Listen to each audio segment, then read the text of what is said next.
episode number 16 of watching every single Alex O'Connor video. How are we doing, guys? How is life treating us? Today we're talking about Christopher Hitchens and specifically a moment when Alex debunked Christopher Hitchens, which is unique because a lot of what makes Alex today, the reason he started his channel, the reason he got into New Atheism was largely due to the influence of Christopher Hitchens. So for him to then, sort of debunk or go against Hitchens in this way is pretty fascinating. So definitely something that will be interesting to dig into. It'll be interesting to hear what he has to say and just all of those things. What exactly is he going to bring up? What is problematic with Christopher Hitchens? I'll be honest, Hitchens is probably the one of the, horsemen of the New Atheism, apocalypse that I didn't really follow as much. But I am excited to dig in and probably learn more about him and see some of the sort of rhetoric and points that he would often bring up. I think one of the key things that I've learned from what little I know about Hitchens is that he's a great speaker. He is very good at articulating what he has to say. I mean, he is a journalist by trade. So in terms of his linguistic style and his linguistic ability, it's really quite impressive. So that will be definitely something to look forward to. But let's check out where are we at in terms of watching every single Alex O'Connor video. So far, we are at 154 videos, and then together through these live streams, we have watched 32 together. So that is exciting. I'm very excited about that. Give you guys a pat on the back. Way to go, everyone. So that is what we are looking to do, and I think we can knock out a few today because the video that we're doing today is a bit shorter. It is this one right over here. Let me pull it up with Christopher Hitchens. But how are we doing, guys? Let me know in the comments below. How's this week been treating you? We got Christmas coming up. That's pretty exciting. I am going on a trip this weekend, so I'm pretty pumped for that. Visiting LA, so that'll be fun. I've never been to California before, so it'll be my first time going to Cali. Comment below. Is anyone in this from California? But yeah, let's check out this video. So today, Christopher Hitchens, his worst points, which is fascinating. One of the things that I will say I really respect about Alex is his ability to critique people that he agrees with. And I hope to be of the same sort of nature, to be able to critique people that I disagree with. And I encourage you all to do the same. So as we are kind of looking into this, I don't know a ton about Christopher Hitchens. I already mentioned that, but it'll be cool to kind of see that aspect of Alex, someone he respects, someone that he looks up to a lot. The ability to critique even someone like that is really, really interesting. And as always, we got our bingo card. So let me pull that up. We got that right over here. So this is the bingo card. If you are following along and you want to fill out this bingo card as we are watching this Alex O'Connor video, the things that pop up, different topics that pop up that are Alex O'Connor isms, we can check off in this bingo. So you get this one for free, but if he mentions something like the triangle in the brain, or if he mentions at the beginning of his video, if he says good morning everyone, that's a classic one that he had kind of earlier on. If he mentions nihilism, evolution, all of those things will be marked off, and if you get a bingo, then you can just let me know in the comments below and I'll shout you out. So let me know in the comments. And even if you get a bingo and you're watching this later, not in the live stream, I'll shout you out in the next live stream. So just let me know and I will go ahead and do that. But in the meantime, let's get into this thing. Today we are discussing the sophicity,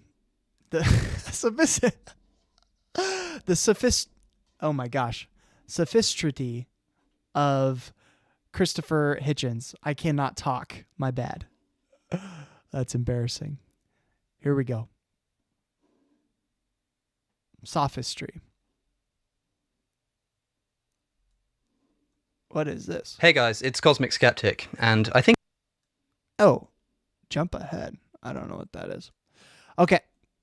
It's no secret that of all the writers I most admire and enjoy, Christopher Hitchens is perhaps the crowning jewel. Christians are advised to love their enemies, and this was never more strongly acted out than in their interactions with the Hitch, who it really was impossible not to love. Except maybe in the case of George Galloway. You're now a slug. You did right like an angel, but you're now working for the devil, and damn you and all your works. I adore Christopher Hitchens, his humour, his charm, and his frankly enviable... You know, I think it's just so fascinating when I hear people who get so passionate and just like, I don't know, the fervor, like I can understand the fervor and I think that's so fascinating, but like when you're just so like angry and you just kind of show just this righteous like vigor and hate towards someone, I'm just kind of like, bro, just chill out. Like take a chill pill, breathe, you know, do some meditation practices if you need, and realize like we may disagree, but we don't have to hate each other. You know, like that's something I'm noticing is really sad. We cannot just simply disagree with each other. And I think it's really important that we understand where people are coming from, understand our adversaries, and, you know, are able to just disagree with other people. So I think that's definitely extremely important, something that we should all look forward to. Riley says, I'm good. I just ordered dinner. I have tomorrow off work. Come on. Way to go, Riley. That's amazing. Yeah, I got tomorrow off work too. I've been grinding lately because on this trip I had to work some extra hours so I could have the next few days off. So I got 4 days off myself. So, but I've worked like 7 days in a row and I work 10-hour days. So it's been pretty intense lately. So I feel that. So way to go. What'd you order? What'd you end up getting? I had this Brussels sprouts taco from a local shop. It was actually really good. And it came with some fries and stuff too. So that's what I had for dinner. It was pretty solid. Loved it. But yeah, let me know what'd you end up ordering as food. Prose. I also believe he got a good many things right across his various writings, not discluding, by the way, a prescient awareness of animal rights in both his foreword to Orwell's Animal Farm and his chapter on the pig in God Is Not Great. Still, to avoid the perhaps not entirely unreasonable charge of sycophancy, I've taken it upon myself to identify what I believe to be some of Hitchens' weakest arguments in his religious debates. So weak, in fact, that I really think they should be considered discrediting and serve as a reminder that, fierce and brilliant as Hitchens was as a journalist, he was in no way a serious philosopher. Undoubtedly, I am supremely influenced by Hitchens in both my thoughts and the way that I express them. I might well have watched every single video clip of him that exists on the internet, and I can quote him from memory. His influence... That's what I'm doing to you, Alex. Watching every one of your videos. Hopefully I'll be able to actually say that I've done that. We're getting there. We're actually getting pretty close, so that's pretty exciting. I'm getting Chinese food and coffee from Dunkin'. Come on now. I had some coffee from Dunkin' yesterday. It was pretty solid. I got my coffee now too, so cheers. Cheers to us.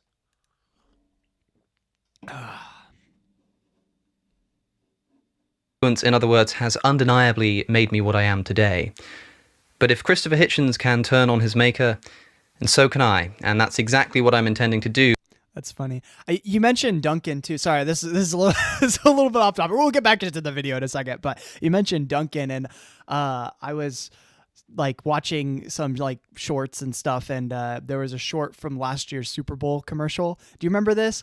The Dunkin' Donuts Super Bowl commercial from last year. It had like a ton of like famous actors and stuff. Tom Brady was in it.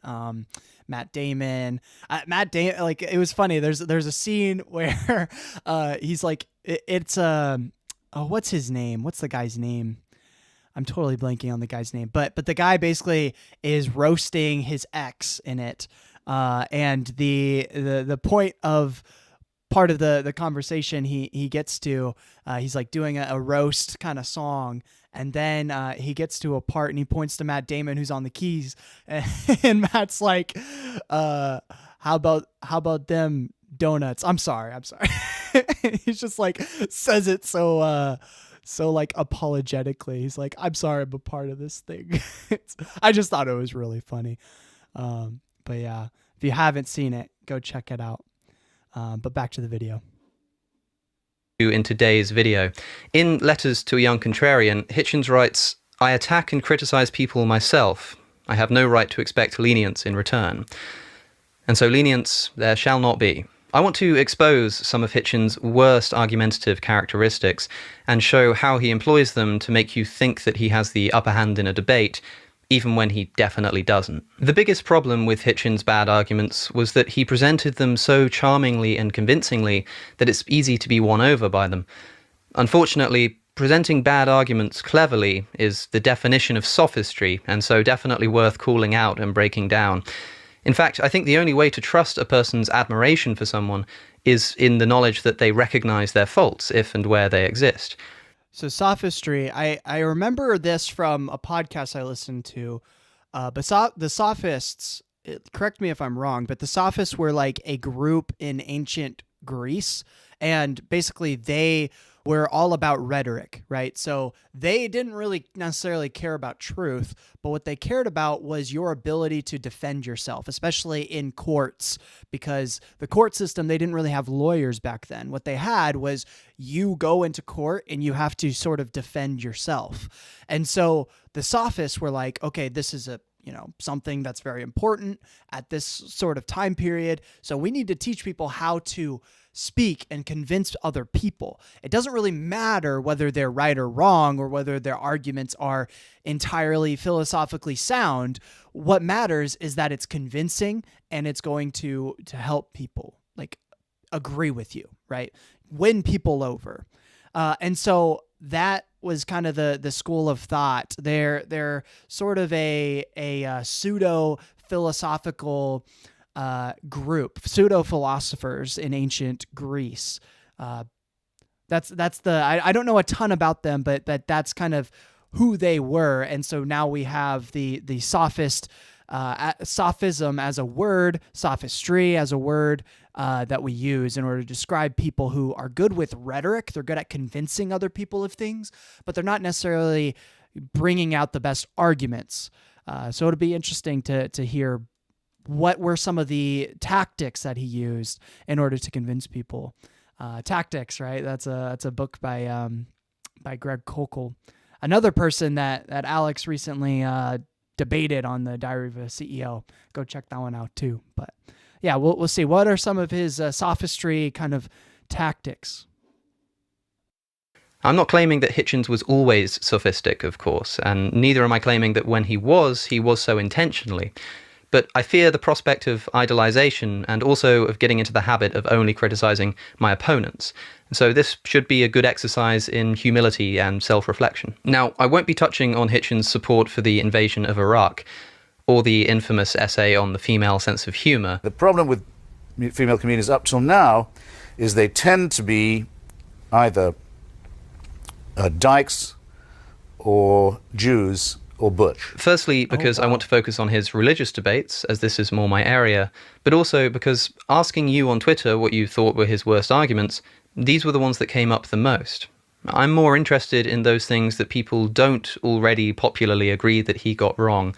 I want to talk about those things which people generally think he was right about, or that slipped under the radar, that I have a quarrel with. And there are 3 examples in particular of areas which I think demonstrate just terrible arguments and responses from Hitchens. These are his views on morality, free will, and the cosmological argument. This list isn't exhaustive, of course, but I think these examples are typical of him, and so will give you an idea of the kind of problem I have with Hitchens' style of arguing. There's a famous clip, too, of Hitchens, I believe, where he is in like a car, and he basically is like, you know what the hardest thing to refute is the fine-tuning argument. You know, like I can easily defend and defeat all the arguments for God except for fine-tuning, which is an interesting one. I mean, I think the fine-tuning argument is fairly solid. It depends on your how much you're willing to accept mystery, right? So, which I mean, you have to accept mystery on both sides, right? But with the fine-tuning argument, that's where the atheist says, okay, like this is kind of a mystery here. Maybe it's just that the laws of physics that we see and understand. Maybe it's not that they like could have been otherwise. It's just like always going to play out in the same way. And so when we look at fine tuning, we say, oh, what the probability that this happened is really low. Well, maybe the probability is actually 100% always going to play out in that way, right? That's like one argument. I don't really know if that's like a great argument. Fine tuning is probably one of the apologetic arguments for God that I'm not as familiar with, because it's so big. There's so much, so many avenues that you can go with it. But it's definitely an interesting one to discuss with Christians and Muslims, just anyone that believes in God. So yeah, definitely interesting that he said that, someone who seems to be very confident and very sophisticated in his speech. Even he, has this sort of like, I don't really know how to talk about this. Of course, he was drunk in the video, so, but yeah. The main thing to notice is that Hitchens continually manages to weasel his way out of actually answering serious questions by relying on quips, jokes, or other kinds of distractions. So we'll take these 3 points in turn and demonstrate why Hitchens just utterly failed when addressing them. I should add, in my opinion. Guess what? Guess who's saying it? That's a very clever thing to say. Should I ask, would you prefer I uttered your opinion? What a fatuous remark. For our first example, Hitchens seemed to misunderstand the moral argument for the existence of God. This is the argument that states that since there can be no objective morality without God, and yet objective morality exists, there must be a God. Right, the main questions at hand are these. Does objective morality in fact exist? And if it does, how does the atheist ground it without God? Is that possible? Well, let's see what Hitchens has to say. If Christopher Hitchens does not believe in God, reviewers have asked, then where does he get his sense of right and wrong? You have replied in print that this question is in itself insulting, and you have rejected, quote, the appalling insinuation that I would not know right from wrong if I was not supernaturally guided, close quote. Why do you find it insulting? Because I think it's degrading to the human, to us, to you and me, to imply, well, not to imply, to state directly that absent a celestial dictatorship that had some supernatural influence over us, yet to be established, by the way, as anything really existent, but without the assumption of it, we wouldn't know right from wrong. Degrading it may be, Hitch, but you're not answering the question. Okay, the question was asked, how do you determine right and wrong without God? And Hitchens responds that this is insulting because it suggests that we potentially can't determine right and wrong without God. Well, one thing that I think people who believe in God tend to assume is the idea that there could be no morality without God. And I think that's a point they have to sort of show, right? You can't just say, how do you believe in such a thing as morality without God? Okay, well, show me why that's a problem first, and then I will answer that question, right? So in a sense, I understand, but obviously you want to get into that, and they'll probably say, well, there's no such thing as objective morality, right? Because God is sort of the basis of what is good and bad. And if you don't have a God, then what is that basis of morality? And then you get in the conversation of, okay, well, actually, I'm okay with saying that morality is subjective, but it is subjective in that it has no ultimate basis, but there is a subjective basis for humans for morality, right? And so you can kind of get into that sort of conversation there. But the whole premise of like, okay, if there's no God, then that obviously means there's no morality. Hold on, like there's a lot of middle ground here. There's a lot of discussion that can be had, and I think that's sort of a conclusion people just jump to. They just say, how do you ground morality without God? You have to first explain, why is that a problem? And then I'll be able to sort of respond. So I get why he might say something like this, but by no means, like this is really just him saying, oh, that's preposterous. How dare you assume such a thing, instead of like actually responding. So I get it. This is not a very good argument at all. Well, yes, that's the question. He hasn't actually made a point. He's just restated the question and said that it's insulting. Well, tough luck if it's insulting. That doesn't constitute an answer. His point is, of course, that the question is a silly one, but he needs to provide a justification for why it's silly, not just say that it is, relying on his audience's tendency to go, yeah, I don't need God, to get us riled up at the very question. We wouldn't return stolen property if we found it in the back of a cab. We wouldn't give blood if someone badly needed a transfusion, unless we were afraid either of punishment or desirous of a reward, that we might help ourselves to underage children, as some religious people have actually been known to do. Because after all, what's stopping us? Now, you could tell me if you wanted that you would do all those things if you weren't God-fearing, but I would choose not to believe you. I have more respect for you, if not for your opinions, than that. This is the next thing that Hitchens would regularly do. So yeah, I think this sort of presents a false premise. A lot of Christians specifically, like this is big in Christianity, is this notion of I do what is right because I love God, right? Like it's the idea of sanctification. As I am walking in relationship with God, I'm becoming closer to him and my character is becoming more aligned with him. And so naturally I'm going to do what he wants, right? Naturally, my inclinations and my desires are going to match his inclinations and desires, which is the good, right? His character, his inclinations, his desires is by definition what is good. And so that seems to ignore that whole premise, right? It's not that you do it in fear, but it's that you do it in a devoted relationship with God. You become more like God. And so that becomes a natural expression of that. It's not out of fear, but it's out of relationship, connection. Similar to how like when you hang out with friends, you're going to look a lot more like them, right? The characteristics that make up your friendships. Like when you're a kid, right? Your parents always say, the friends that you have, the people that you have and you hang around the most, that's going to shape you more than anything else. And so I think that's similar to your relationship with God. When you spend time in the Bible and when you spend time praying, you're going to be shaped more and more by this, psychological entity in your brain, right? That's my opinion of what it is, but it makes sense why that would be the case. And so I think that's the main premise of why Christians would argue against this. I think this is painting a picture. It's really a straw man argument. It's saying, okay, this is what it means to believe in objective morality as a Christian or as a religious person in general, and so I'm going to reject that notion because I don't think morality should be based on fear, when in reality that's not what they're saying. So it's a straw man argument. Do on this point, he conflates two different questions. By saying, of course you would still be moral if you didn't believe in God, he's responding to the idea that atheists can't be moral. But that wasn't the question. The question was not how can atheists be moral, but how can atheists ground their morality? This is a subtle difference, but it's crucial.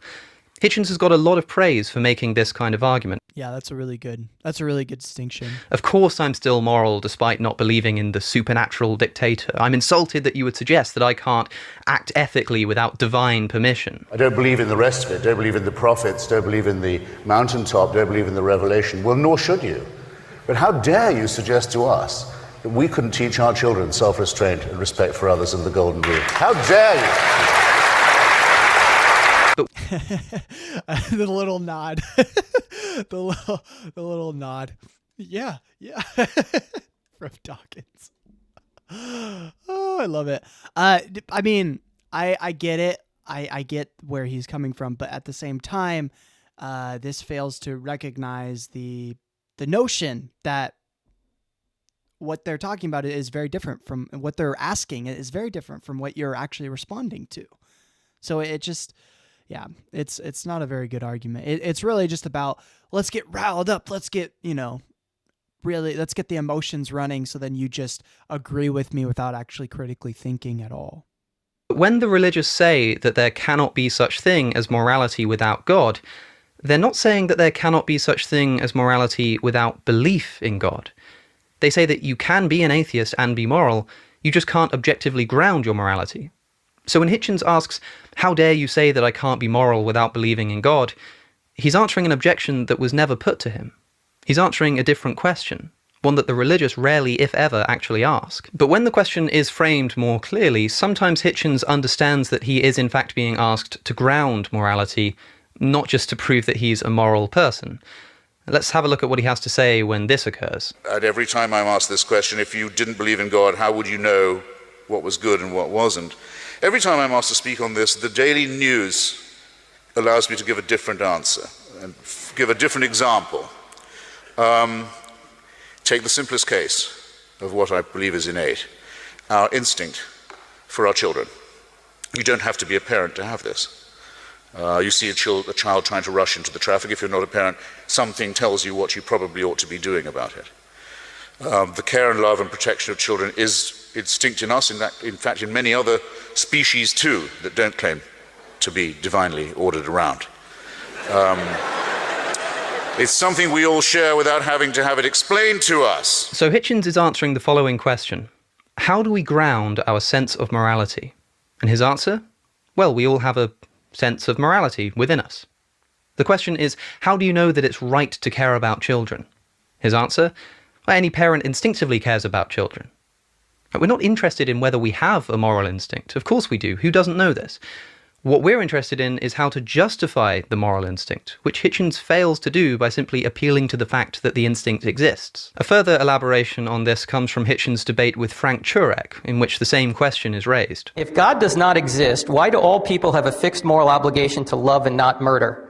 How do molecules in motion have any authority to tell you how to behave? When you do something wrong, whose standard are you breaking? Who are you displeasing? The carbon atom, the benzene molecule, who? This question has been asked, Socrates answered it like this, when he was on trial for his life. Accused of blasphemy, by the way. He said that he had an inner daemon, was the way he put it. Not demon, a daemon, a spirit, an inner critic, a conscience would be one way of putting it. And that he knew enough to know, even when he was making the best speech of his life, that if he was making a point that was somehow dishonest or incomplete or shady, the daemon would tell him, yeah, that was clever, but you shouldn't have tried it. He knew. Okay? Any person of average moral equipment has the same knowledge. I hope you'll... If you don't, I'm very sorry for you. Adam Smith called it the internal witness, who we all have to have a conversation with all the time. It's been... C.S. Lewis decided to call it conscience and to attribute it to the divine, but he didn't improve on what Adam Smith said in Theory of Moral Sentiments or what Socrates said when standing trial for his own life. Again, Hitchens is asked, of those moral instincts that he has, how does he know that they are objectively correct? His answer? Well, Socrates answered this well by saying that we have a moral instinct within us. Yeah. That's not the question. The question is, how do we justify the instinct? Hitchens is... I think he brought up C.S. Lewis, and C.S. Lewis, in Mere Christianity, which is, I think, what he's referring to, has a really good argument in favor of... I think it's the best moral argument I've read, which is basically... It's a long series of things, but he gets into this idea of oughts, right? You ought to do this, you ought not to do that. He talks about cutting in line. If someone cuts you in line, it's not merely distasteful. It's this sort of internal thing that says, yo, you ought not have done that. Why did you do that? you ought not have acted in such a way, such an improper way, right? And then he gets into examples of how there's cultural differences, right? There's morality and different cultures, and morality that's different over time. And yet the moral basis, the moral values undergirding all of those expressions of morality is actually the same, right? And he gives the example of people burning witches during the Middle Ages, right? The burning of witches was considered to be is considered to be wrong today, but back then it would have been considered a good thing, right? And the reason why it was considered good is because it was protecting the community, right? So similarly to how we would see something like the assassination of Osama bin Laden as something that would have been good, right? Because we're protecting America from, terrorism. That is a very similar expression of we need to protect the innocent as the burning of witches back then would have been seen. Now we know, right? We have different information that helps us understand, no. The burning of witches was burning innocent people. So you weren't protecting innocent people from bad actors, but instead you're actually hurting innocent people that aren't doing anything. And so at the end of the day, so that's why we see it as bad today. The value's still the same, right? It's two different values, but they're both values that we hold to today. And they're just expressed differently because there's a sense of ignorance that they had back then that we now don't have, right? And so that's what he's getting at. It's like, why do we have this sort of instinct undergirding everything? Why, at the end of the day, when we look down at morality, why does it seem to be the same from culture to culture, from one time to the next? Why are the moral values undergirding everything all the same from culture to culture, from time to time? And so that's the critique. It's this idea of like, okay, we understand that ontologically we have this sort of instinct to do that which is good. The question is, why? Why do we have that instinct? And to say, well, how dare you ask why we have this instinct? Obviously, it's because this person in my head talks to me and says that that's the case. It doesn't need to be God. It has to be, it can be this daemon that speaks in my head, that because of Socrates. There, question answered. It's like, what are you talking about, man? Like, you're not answering the question. All you're doing is agreeing with the question. You're not answering the question. You're saying, oh yeah, I agree that there is such an instinct, but why? No answer. That's crazy. Is totally avoiding the question. And if you think I'm being unfair here, take a listen to what he says next. Still talking about the moral instinct within him, he says this. It's been sometimes colloquially defined as, why do people behave well when nobody's looking? I don't believe there's anyone in this hall who doesn't know what I mean by that. The instinct is sometimes defined as, why do people do good things when nobody is looking? Hitchens is, in other words here, conceding the very point in question, that the moral instinct he has identified within us leaves wide open the question of why it exists and how we can justify it. Also, note how, when talking about this intuition, Hitchens says anyone of average moral equipment has the same knowledge. Any person of average moral equipment has the same knowledge. I hope you'll... If you don't, I'm very sorry for you. This implicitly recognizes that some people don't share his moral intuition. Some people don't have the same moral equipment. The question we are asking is, how can we know whose moral intuitions are correct? Hitchens responds by saying that you'll have the correct moral instinct if you have the proper moral equipment. Well, how do we know who has the proper moral equipment? Of course, because they have the correct moral instinct. This is the definition of circularity. There are people to whom those thoughts do not occur, who are deaf to that idea, who only think of themselves, who wouldn't worry about the internal daemon or censor or companion. And there are, of course, people who only get pleasure from being unpleasant to other people and inflicting cruelty on them. Aha, we may be getting somewhere. Hitchens is here recognizing that some people just don't share his moral intuition. How can we know that they have it wrong and we have it right? Well, let's see. The first group we call the sociopathic, and the second group we call the psychopathic, and they occur in nature and in society. My only problem is with those who think that they're all made in the image of God. The one explanation that absolutely doesn't work at all. So Hitchens answers the problem of some people not sharing his moral intuitions by simply stating that we call them psychopaths and sociopaths. Okay. Back in the day, they would have just said they're demon possessed. Like that, like just because you can put a term to something doesn't mean you're explaining anything. All you're saying is we all have this moral intuition, and if you don't, you're a psychopath or you're a sociopath.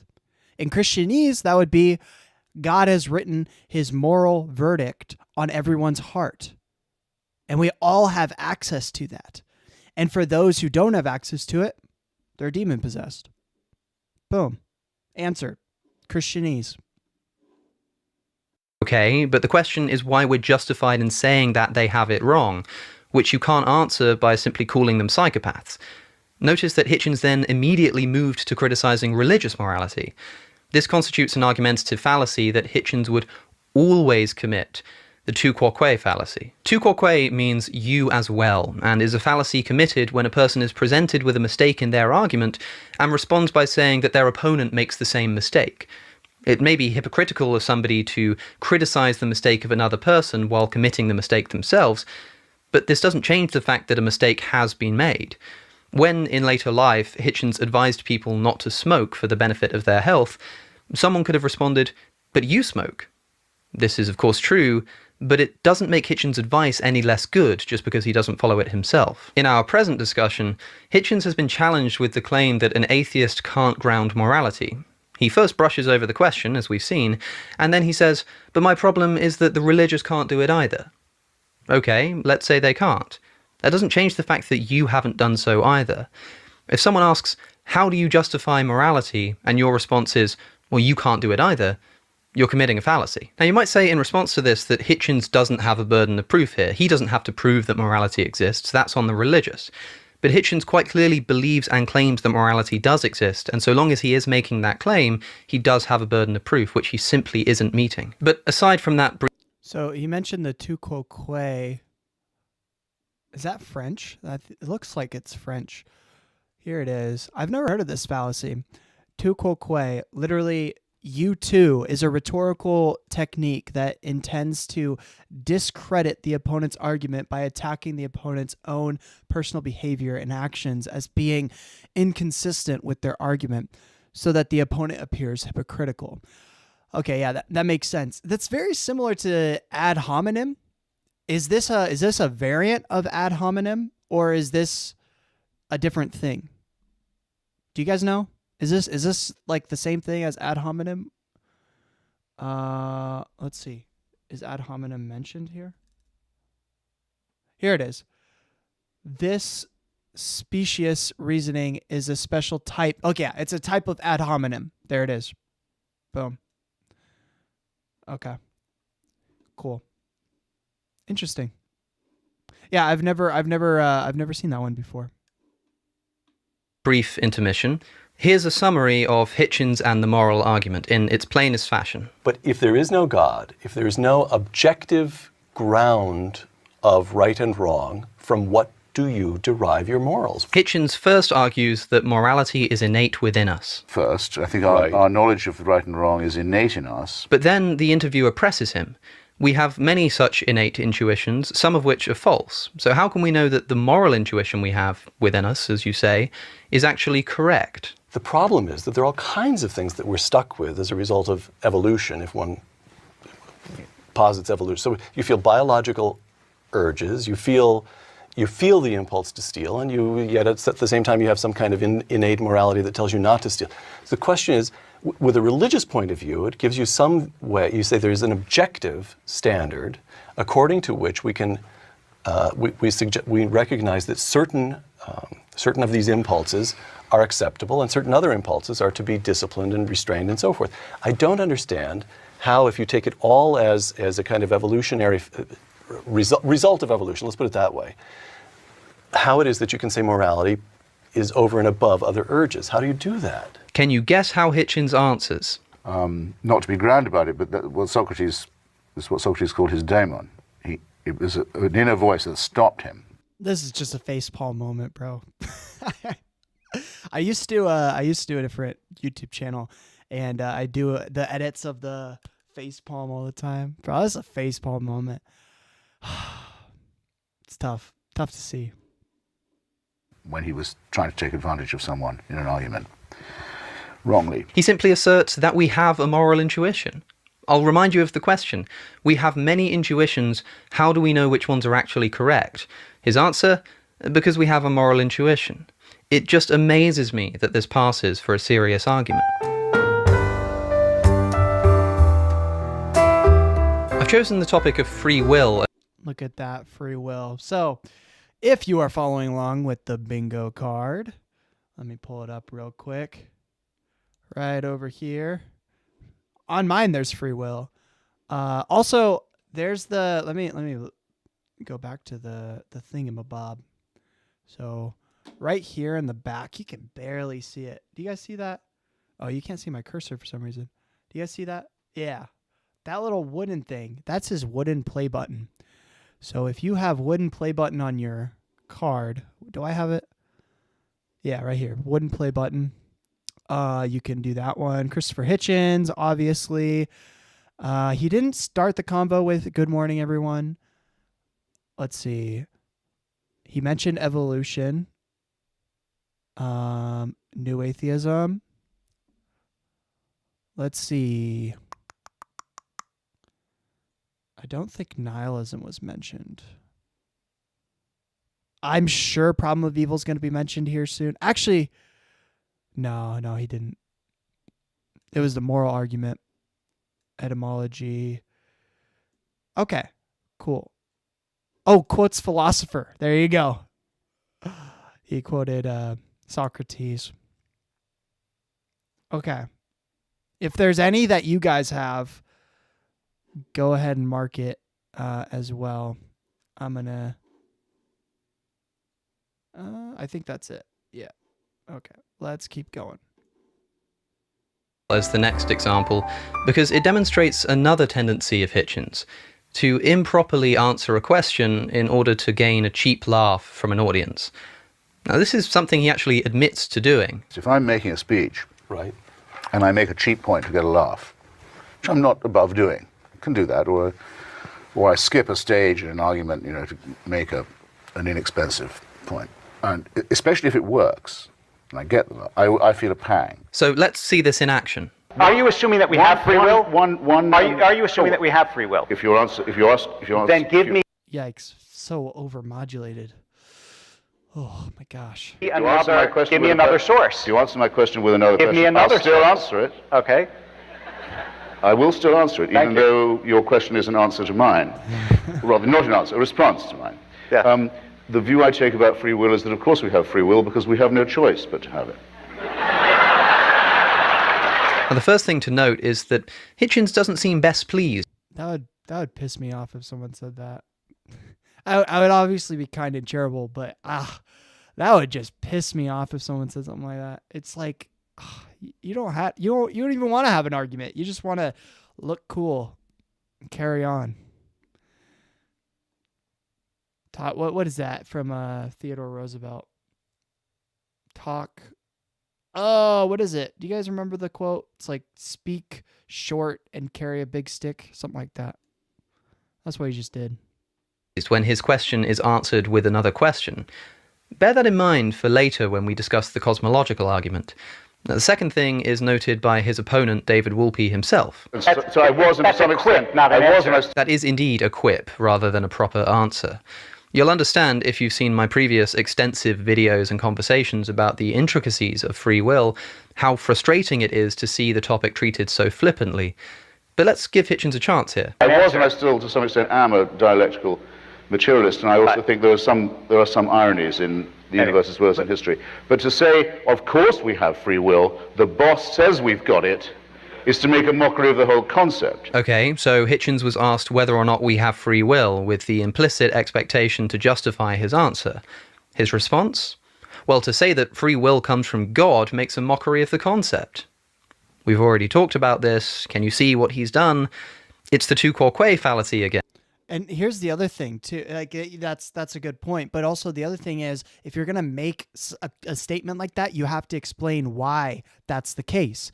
You can't just say that, like, if you believe that free will is grounded in God, well, that makes a mockery of free will. You can't just say that. Like, you have to explain why that's the case. And maybe you're saying there's a sense of determinism no matter what if you believe in God. If there is such a thing as an omnipotent, omnipresent God, not omniscient. That's what I meant to say. Omniscient God, or a God who's outside of time, right? That is going to then lead to the conclusion that God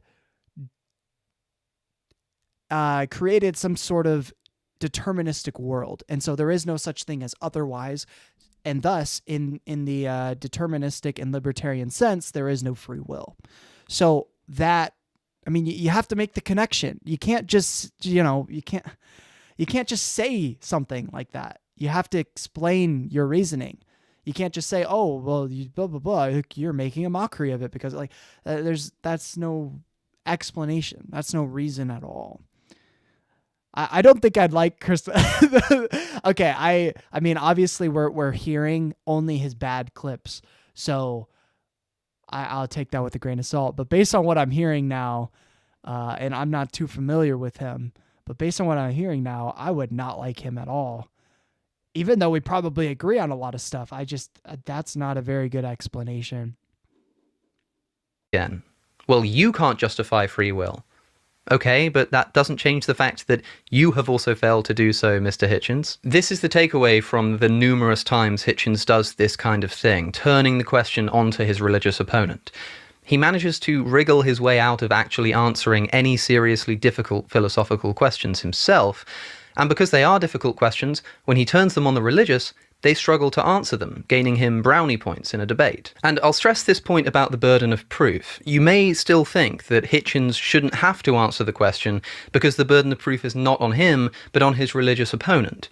Well, first, if this is true, Hitchens should just say so instead of pretending as though he can answer the question by providing some quip or irrelevant observation. But I don't even think this is the case. Hitchens clearly says that he does believe in free will. Hitchens says that he does actively believe that morality exists.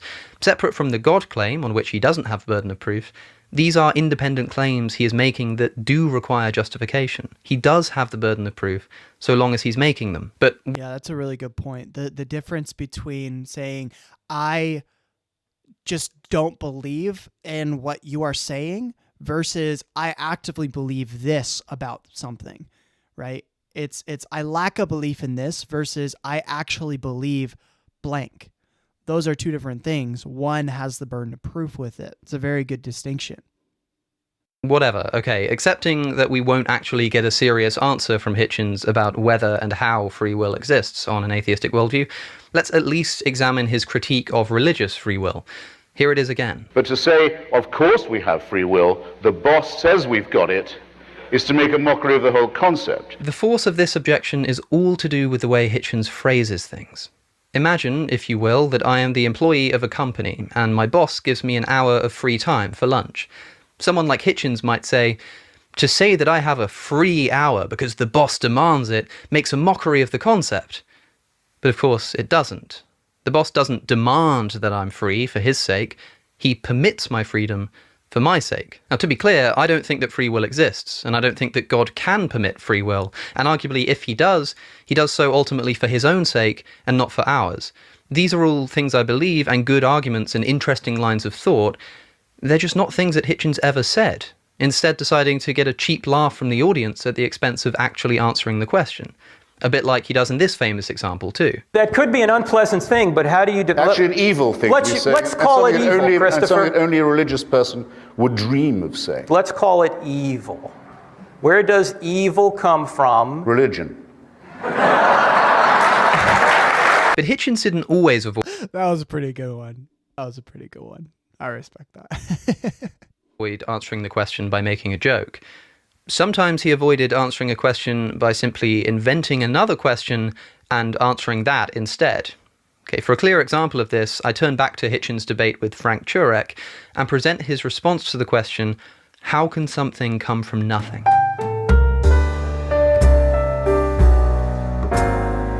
So if there was nothing, how do you get something from nothing without a cause? How do you get, I can answer the same question in the way I did before, how do you get so much nothing from something? You look into the night sky, if you're in, say, the Carmel Peninsula, you can't do it from many parts of Virginia now, but if you are in certain parts of California, as I was recently, you can look into the night sky and see universes blowing up and bursting into flame every night of the week, several times. They had something, and it's all nothing now. Who's the author of that? Who mandated that? Who's the creator of that? Who's the dictator who demands that sacrifice? The fact that things You're making a rod for your own back here. Yikes. It is difficult to know where to begin with this one. First, the question is a metaphysical one. How is it possible that from a state of non-existence, existence can come? Consider Hitchens' point that many stars and galaxies have exploded into nothing. Well, this isn't quite true if we're being technical. The matter that makes... Yeah, no, that's a very good point. The matter from dying stars, in fact, the core of stars, is actually what makes up life today. Carbon, that comes from there. And so to say that it went into nothing is to say that we are nothing, when in fact we exist. And so in a sense, he's refuting his own argument by making an argument, because he exists, and he comes from the dying star that he mentioned said goes into nothing, which is just not true. That's probably the point he's going to use, but it's a sad thing. I'm going to pull this up real quick.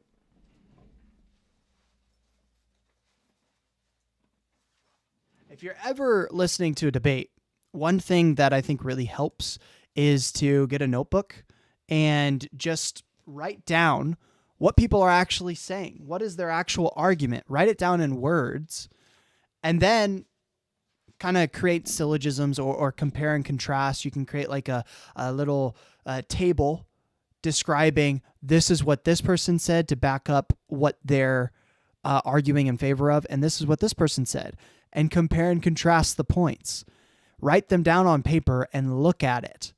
That, I think, is one of the best ways to watch a debate, because it really just breaks it down into simplistic format instead of just, falling into the jokes and the laughter and the, impressive speech. I mean, it's impressive. It's great linguistic speech, but to have it in like physical form in a notebook like that really helps you kind of take away all the cobwebs, all the things that maybe get in the way of you actually understanding what are they actually saying.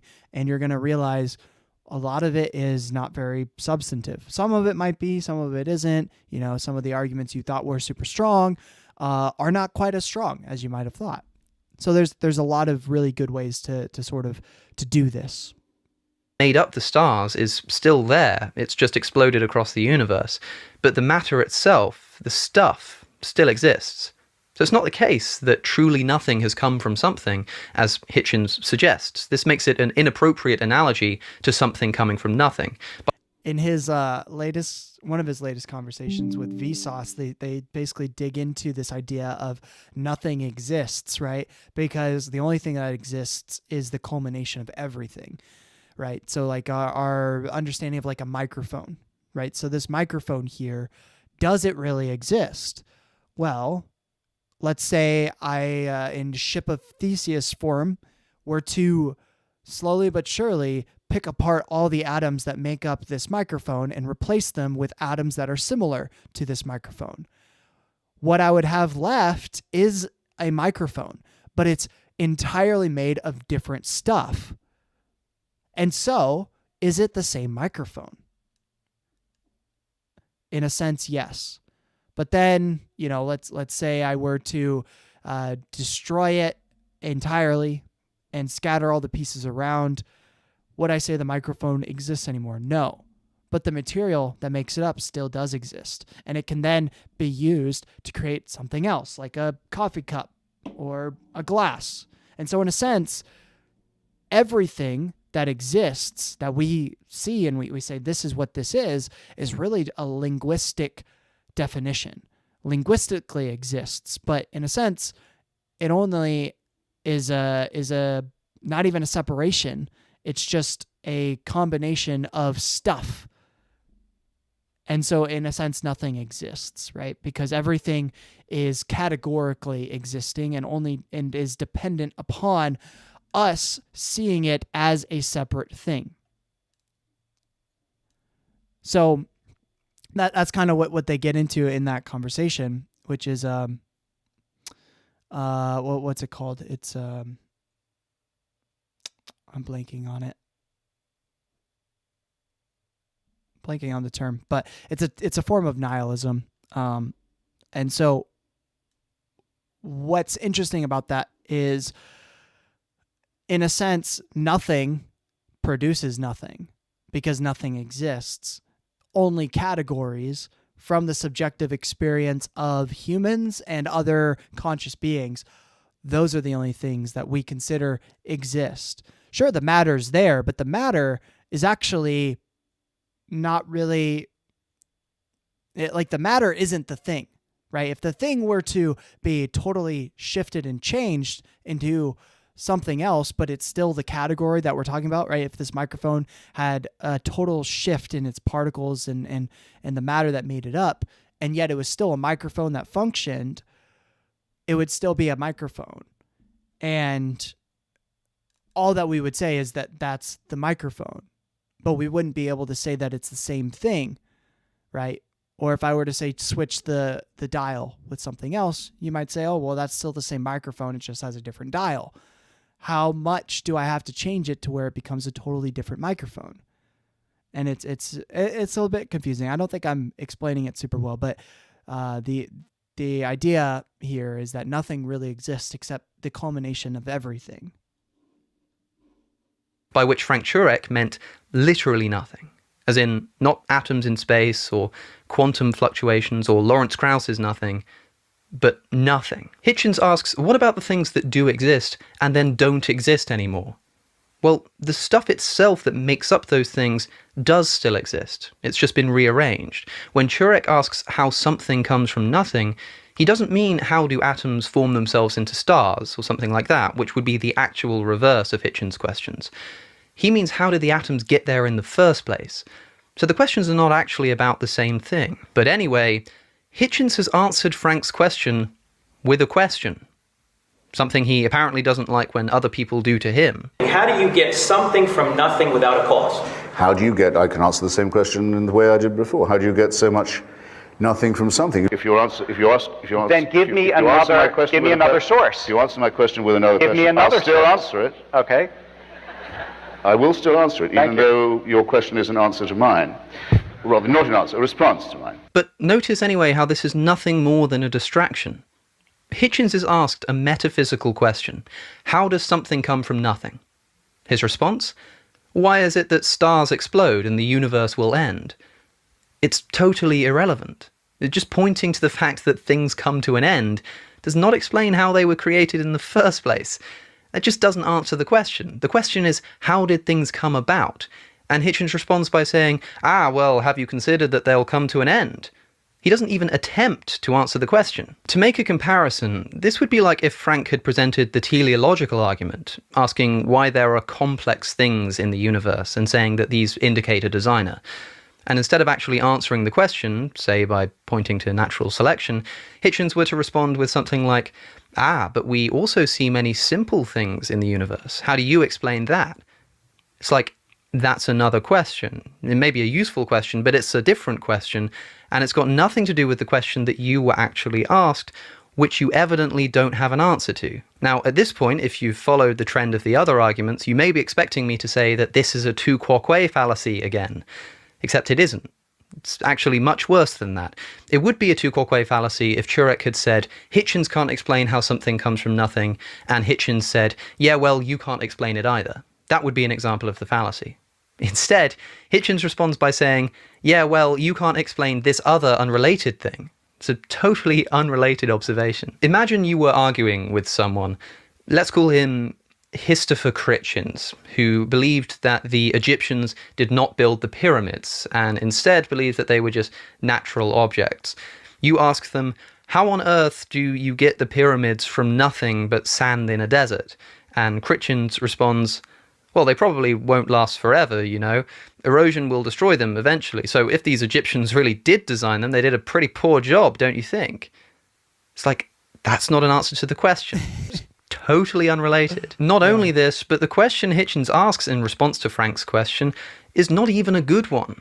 You may be thinking, even if Hitchens failed to answer the question of how something comes from nothing, we can at least say that he had a counterpoint, a separate point, but a good point, in saying that the universe seems headed for destruction, and this doesn't square with a loving God. Okay, if God was a competent designer, why would he design our world in such a way that it will one day be destroyed? Now, I'm going to mark that one off as a problem of evil.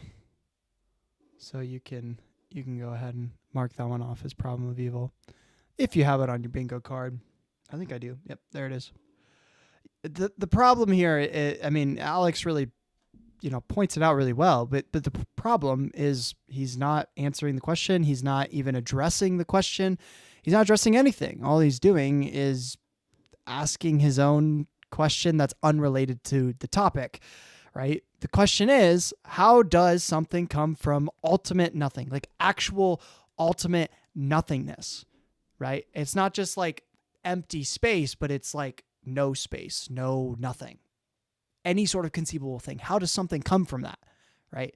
And his answer is, well, we see things come to an end. But by an end, he doesn't mean ultimate end, ultimate nothingness. By an end, he means just redistribution.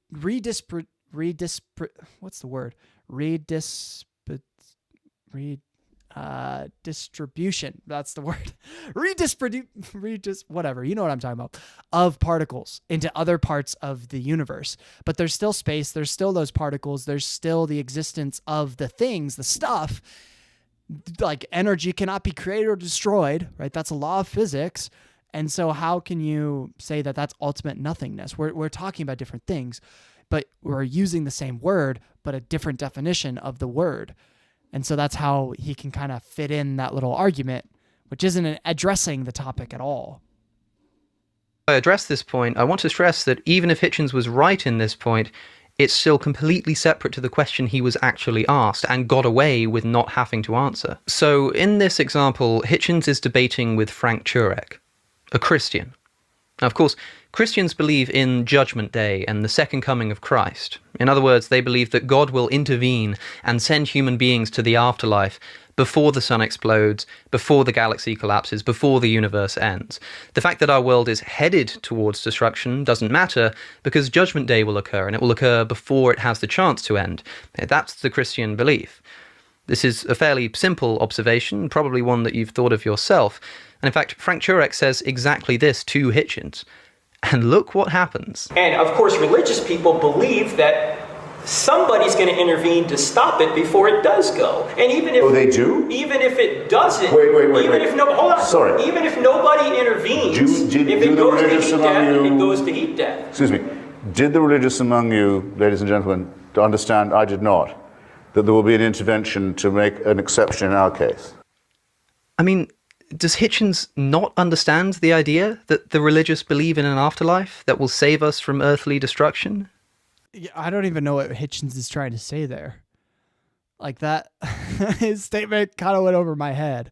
Wait, hold up. Let me play it again. Let me see what he said, because I don't think I understood what he was saying. You, ladies and gentlemen, to understand, I did not, that there will be an intervention to make an exception in our case.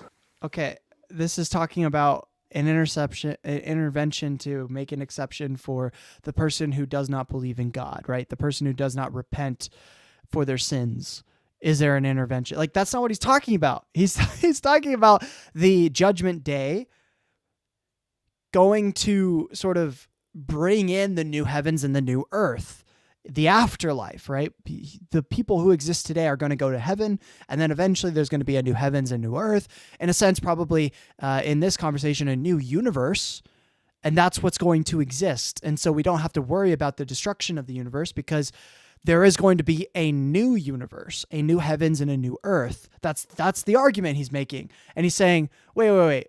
You're saying that on Judgment Day, atheists are going to be able to go to heaven? What are you talking about? This just has nothing to do with anything that he was mentioned. Oh my gosh.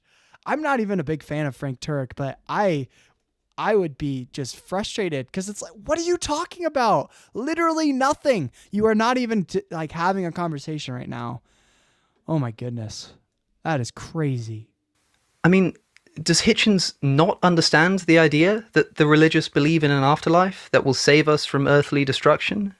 I mean, seriously? That's the Christian view, and as I said... I had no idea. Yes.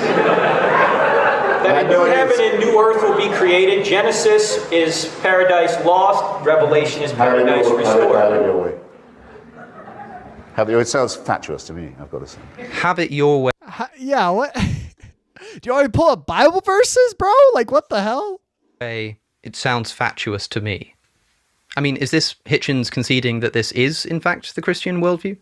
If so, his previous point completely collapses, and the only point remaining is now that the idea of an intervention sounds fatuous. Okay, so if God creates the universe and allows it to end, that's poor design and should be condemned, but if he intervenes to stop it from ending, that's fatuous. You're not leaving many options open, Mr. Hitchens. Hitchens just argued that the reason the religious view is silly is because the world is eventually going to be allowed to come to destruction.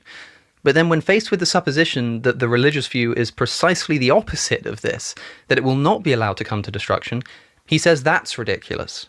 But these are opposites of each other. They're the only two options. Either the universe will end or it will not. And apparently both are ridiculous to Hitchens.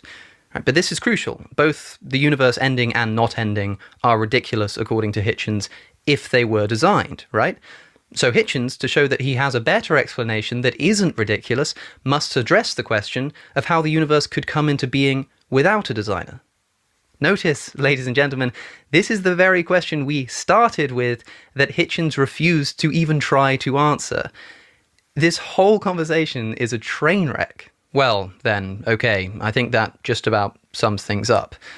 Obviously, there are many more examples of this kind of argumentation to be found in the Hitchens catalogue, but I feel that these should be enough examples to help you spot it for yourself. Now, I'd like to stress in closing that Hitchens is my favourite writer, and I really can't whittle down just how appreciative I am for everything that he has contributed to my academic life. And I know many of you watching feel the same.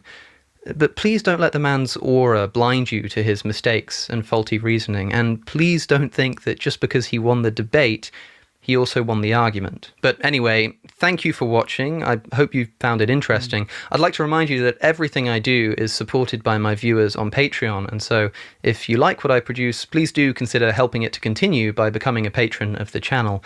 A special thanks to my top-tier patrons, Itamar, Evan, Faraz, and James.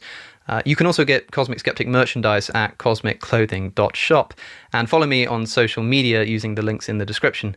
Do hit the subscribe button and the notification bell if you haven't already. Stay safe, stay inside, and I'll see you in the next one. Boom. Give it a like. Yeah, I'm glad Alex kind of brought that up, and I really like how he's willing to, show respect to Hitchens, but also critique him, because I think that's something that is important, and we need that, right? We need to be able to critique the people we agree with, and we need to be able to understand the opposing position, the opposing arguments. Otherwise, we're going to be left with this, notion that, we're just right and the other side is ridiculous, right? I think that's a very problematic place to be. And I think a lot of people are not able to consider the opposite position, the opposing position. And so it's really important to be able to, understand that, be able to express that. So, all right, now it's time to leave a comment. Leave a comment. Oh my gosh. Bro. Man, I can't wait to see Hitchens' response video. Oh my gosh.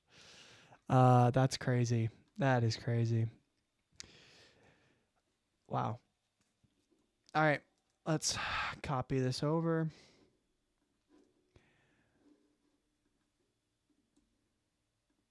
I think I'll just keep it simple. Probably just mention how I have respect for being able to critique, your idols in a sense.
Boom.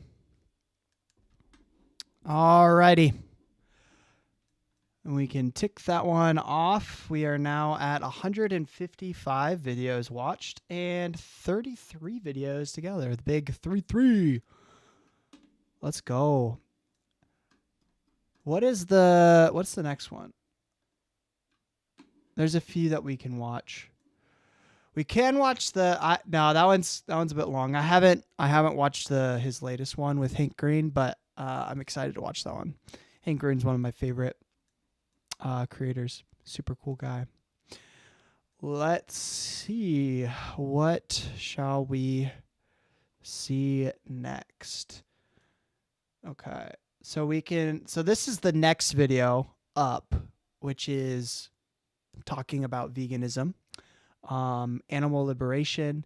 This person says atheists can't justify caring about animals. That's an interesting point. Okay. We'll see what he has to say on that.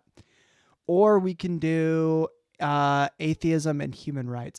We kind of watched a video of him talking about that, right? Not too long ago. Yeah, this one. What are rights? So I'm thinking I'm pretty interested in hearing this guy's thoughts. I like it when he responds to people. So, yeah, let's see this one. Hey guys, it's Cosmic Skeptic, and ever since... No, he didn't say good morning, everyone. Oh, he didn't say it in the last video either, so I can't mark it on the bingo card. Sad. So sad. Since my debate with Mohammed Hijab earlier this year, I've been getting a lot of attention and responses from various Muslim YouTube apologists, and It's so fascinating, dude. That video, if you haven't seen that debate, it's crazy. The guy just over talks and just like yells over Alex constantly. It's really crazy. Mohammed Hijab is he's a character. He's a character. If you're unfamiliar with him, look him up and you'll see what I mean. I'm delighted for it, since it only provides more topics for discussion and potential video material. But one of these videos, which you'll know if you're a regular viewer, was from the YouTube channel Darwinian Delusions. And the video argued that atheists can't justify the concept of human rights. Now, I responded to this video in a video that you can see by following the link in the description. And since then, I've had another response to my video, this time from a channel called Epistemics. Now, the guy from this channel makes an argument that, given what I apparently admitted in my video on human rights, which I'd recommend you watch before you watch this, though it's not strictly necessary, that it should prevent me from arguing in favor of animal rights. He accuses me of inconsistency and, in his words, intellectual gymnastics, since I'm an advocate for the ethical treatment of animals, and he believes that my views on morality and human rights shouldn't allow this. So, well, let's explore why. Okay guys, some of my thoughts regarding Cosmic Skeptic's recent video on veganism and animal rights. Now, what was really funny was that a few weeks ago, he makes a response video to Sabur Ahmed when Sabur made a video regarding human rights. Now, obviously, Sabur made the point, generally speaking, that on atheism or naturalism, you cannot make a claim for human rights because at the end of the day, it's just matter in motion, molecules in motion. There is no such thing as objective morality or objective value, if you like, from that perspective. There is no difference between a sentient human being like me and a table or a chair because it's all matter in motion. Now, in his response, Cosmic Skeptic acknowledges this. No, I don't. You just said that on atheism, there's no difference between a sentient person and a table, since it's all just matter in motion. If tables are in motion, that's besides the point. But I've argued many times in the past that just because two things are composed of the same stuff doesn't mean there isn't a difference between them. Just as a book is more than the mere letters it's composed of, despite literally being made of nothing other than just that, a person is more than the mere molecules that they're composed of. Don't say that I acknowledge that there's no difference between a person and a table when I expressly argued to the contrary. It's interesting. He's honest. He acknowledges. It's really interesting that there seems to be this assumption a lot of the time by religious people that if you're an atheist, that means you're a materialist, which is just not true. Like, you don't have to hold to materialism if you're an atheist. And yet it's just the common assumption every single time. People are like, oh, you're an atheist. Oh, obviously that means you're a materialist. So I'm going to attack materialism. When in reality, all you do is you don't believe in God. That doesn't mean that you believe everything is matter, right? Like, there's a lot of ways to think about this. And Alex, I mean, expresses that a lot, especially with his panpsychic kind of inclinations as of late. But I mean, the problem of materialism is the hard problem. How do you get something like qualia from mere matter?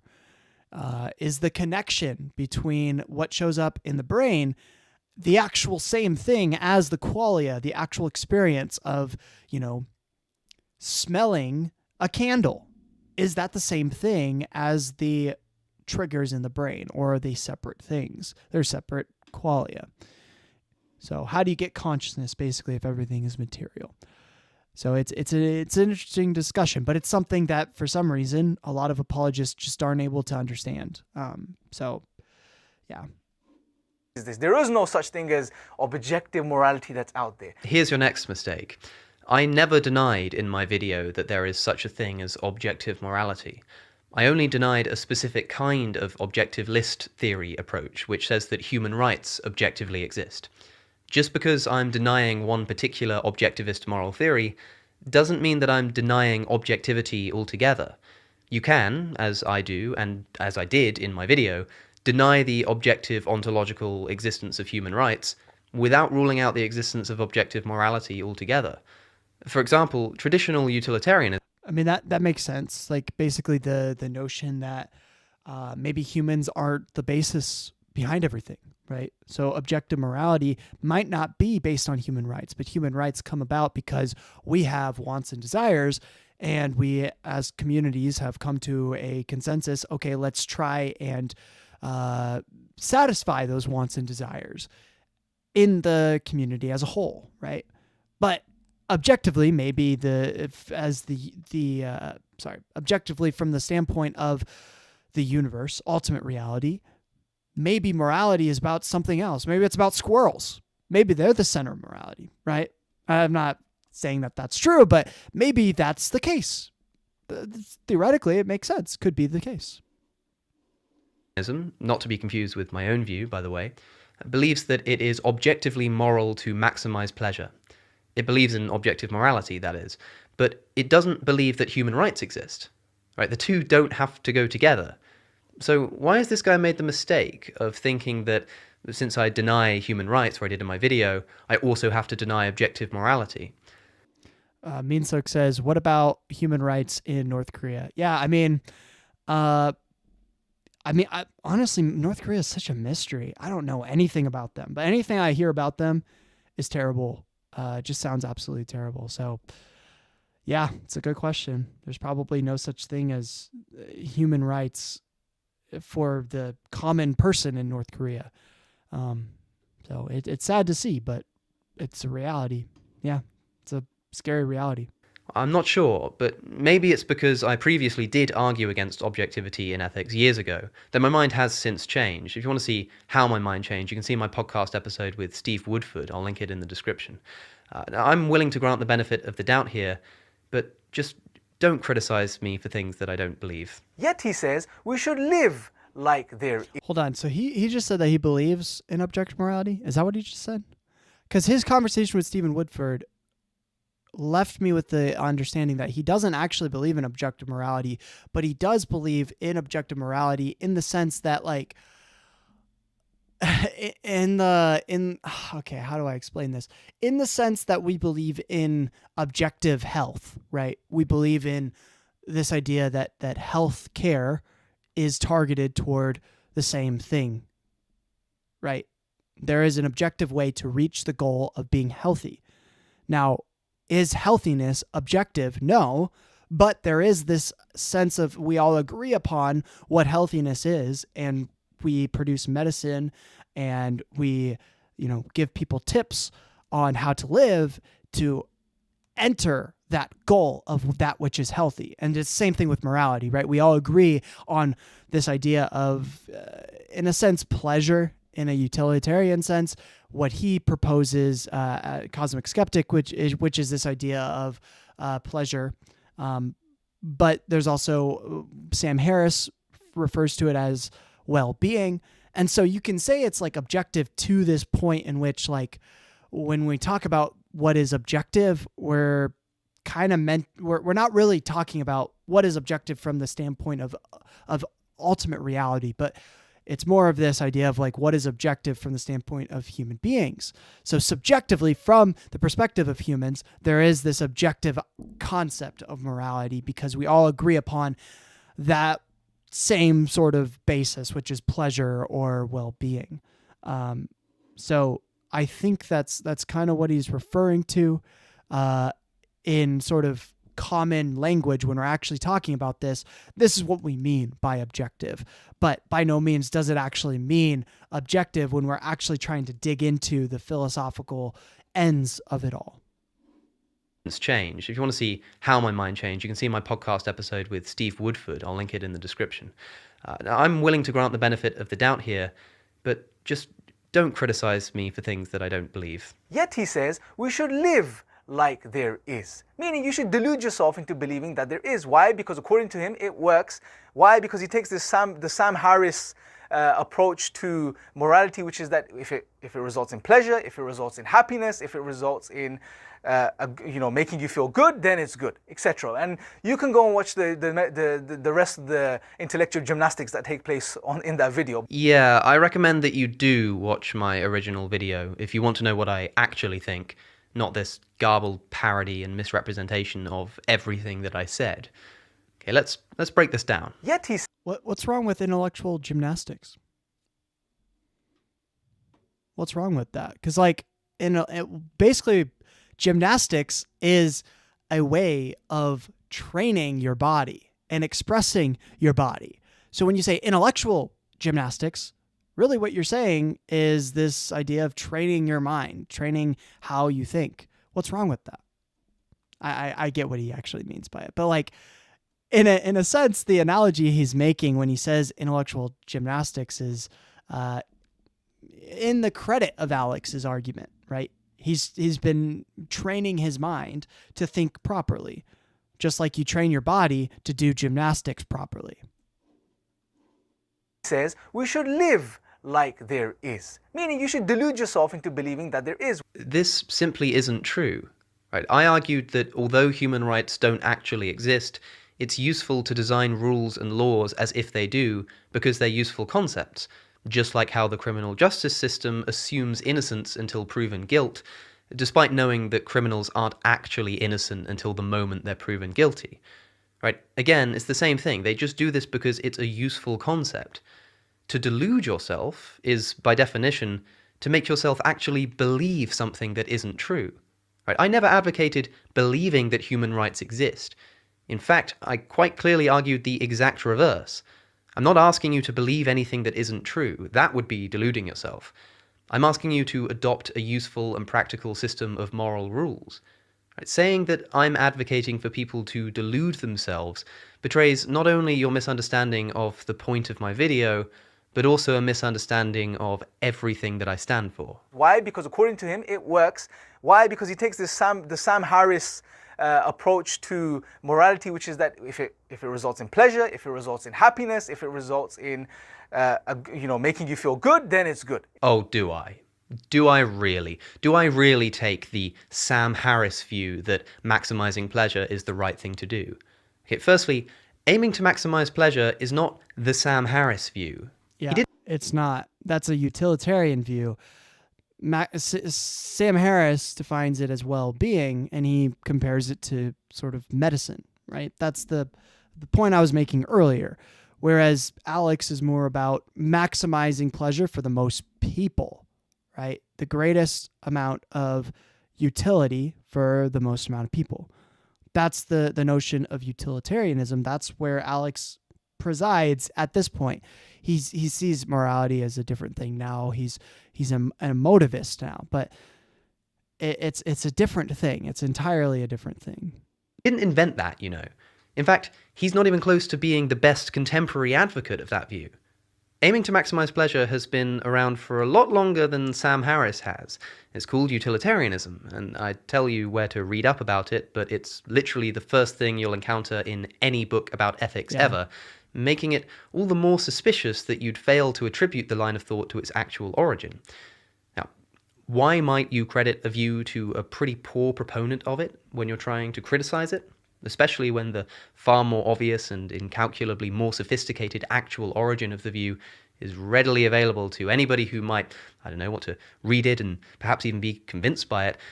One can only wonder. But secondly, I have, at great and painstaking length, comprehensively criticized not only this kind of moral naturalism, but specifically Sam Harris's views in numerous videos and podcasts. Right? To listen to my ideas about ethics and say that I agree with Sam Harris simply indicates that you've totally misunderstood at least one of us. But I'll leave that for later. I mean, he does agree with Sam Harris up until the point where Sam Harris says that morality is objective. He says that ultimately morality is not objective, right? That's what Alex says, whereas Sam Harris says it is objective. And so like that's the real main difference between the two. Maximized pleasure is pretty much relying too much on instinct. Instinct without rational reasoning is equivalent to how chimpanzees behave, whatever the hell it wants to do. Well, so when they say pleasure, what they mean is with the understanding that it's not instant gratification, right? A chimpanzee has pleasure or is driven by instant gratification types of pleasure. But you can have pleasure from, say, working hard over many, many years and building a life for a family and raising a family. And the pleasure that you get from something like that is much more. It's much more maximal than the simple pleasure that you have sitting on the couch and eating chocolate, right? That's instant gratification versus this idea of maximizing pleasure, which is maximizing pleasure over many years and building something that will last a long period of time for yourself and for future generations. That's what maximizing pleasure is really about in utilitarianism. So it's not this instant gratification. It's something that lasts for a long period of time for the most amount of people, right? So that's another key instinct is it's not just about yourself, it's about other people too. So if you want to maximize pleasure for the most amount of people, then you have to consider that your own desires in a current moment might not be maximizing pleasure for the most amount of people. It might just be maximizing pleasure for the current moment for yourself, which is a totally different thing. So that's, yeah, they're different concepts here. The point being, he acknowledges there is no such thing as objective. If you go down to the bare bones, there is no such thing as objective morality or value. Again, it depends what you mean.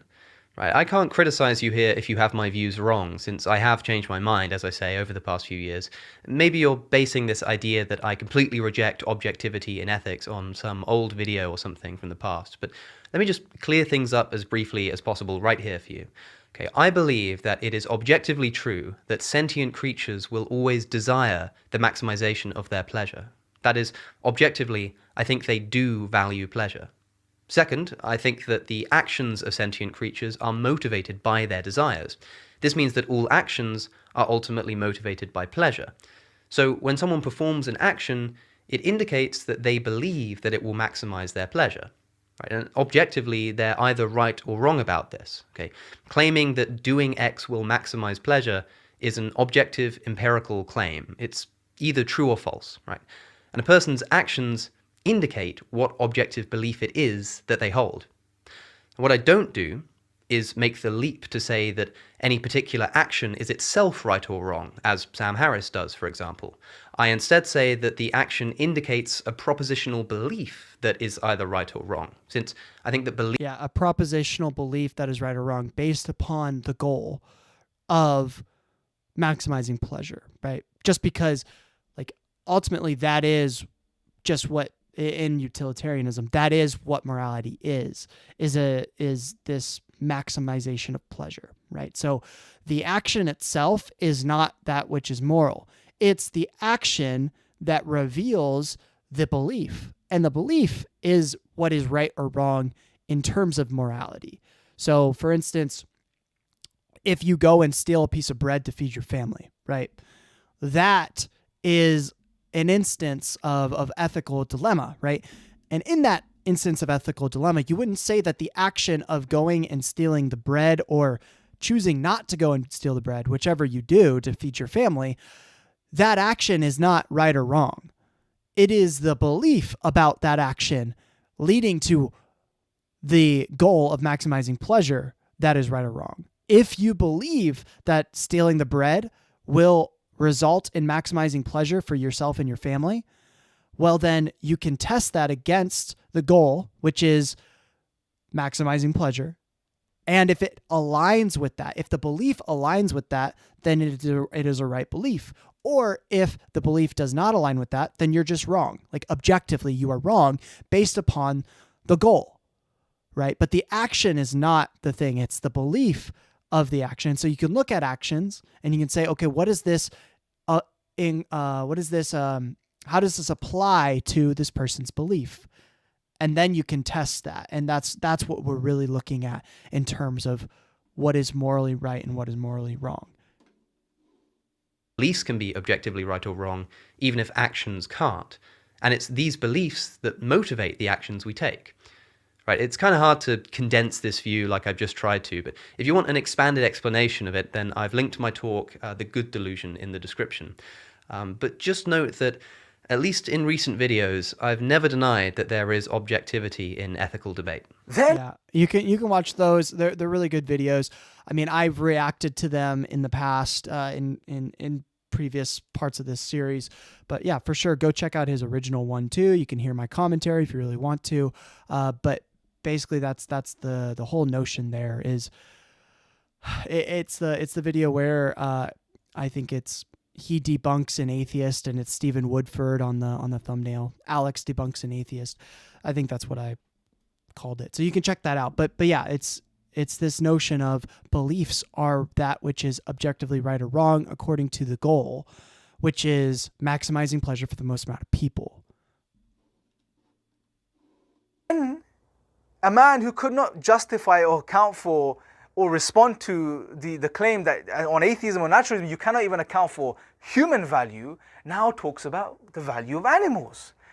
You know, it's fascinating. And what's interesting is that he cannot help but do this. And I can appreciate this. I can appreciate it because it's an intrinsic, as human beings we have an intrinsic drive. There are certain elements of truth. There are certain elements of right and wrong which God has instilled within us, within our very nature, which we cannot help but express even if we claim to be atheists. Okay, stop. Can you see how this is in so many words the same view that I hold? I just say that it wasn't God who instilled certain values within us, but our evolutionary history. Right? We have these intrinsic values within us, no doubt. Are they the right values? Should we have or follow these values? That's a different question. But the same thing could be asked of any values instilled by a god. This isn't a problem for atheism, it's just a problem for moral epistemology. Right? This guy... Yeah, it's basically the notion of what is versus what ought to be, right? It's the is-ought dilemma. So it is just a brute fact that in this view, it is just a brute fact that humans want to maximize pleasure. Right? That's just a brute fact. Now, the question then is that how it ought to be? Should things actually be that way? And when you say it comes from the evolutionary process, we can't answer that question definitively. We can't say, yes, it ought to be that way. It's just the fact that the evolutionary process brought us a moral system that is anchored on this idea of maximizing pleasure for the most amount of people. So if that is the case, that's just how it is. It's just a brute fact that that's how it is. And there's beliefs that are in alignment with that and beliefs that are not in alignment with that objectively, right? But is it actually true that that way of thinking is truly how it ought to be? That you cannot say is true. You have to say that it is subjective in that sense, but it is objective in the sense that it came from the evolutionary process and it's just true. It just is true that that exists. Now, let's compare that to what he's talking about here with God, right? It is just a brute fact, if you believe in God, that God created morality in the way that it does, because it is just a fact that that's how he views it to be. He views things as good and views things as bad actions. And so it is just true that that is the case. But ought it be the system that we follow? Should we actually follow what God says? Is it like, ought it be that way? Or is it just that's how it is? I don't think we can answer that. Like, what if it is just the fact that God ordained morality to be how it is, and we follow it because that is the case? That has nothing to do with whether it should be the case. It just is the case. And so we then, from that say, yeah, like I agree with that. But let's say, like, objectively, if we were to somehow escape our own subjective experience of morality and just look at it from an objective stance from the universe, if we looked at it in that sense, would we then say, could we then say, might we come to the conclusion that, oh no, God's actually, his moral system is subjective to himself. It is based on his opinion, but it's not actually ultimately going to be good, whatever that means, for the universe. It's just good for God and for his creation, which is the humans. Not really good for animals, but good for humans and good for God. So that's the distinction. Ought morality be the way that it is? Because if it comes from God, that's just a brute fact of where it comes from. It explains how it happened, but it doesn't explain if it should be that way. It's the same thing with evolution.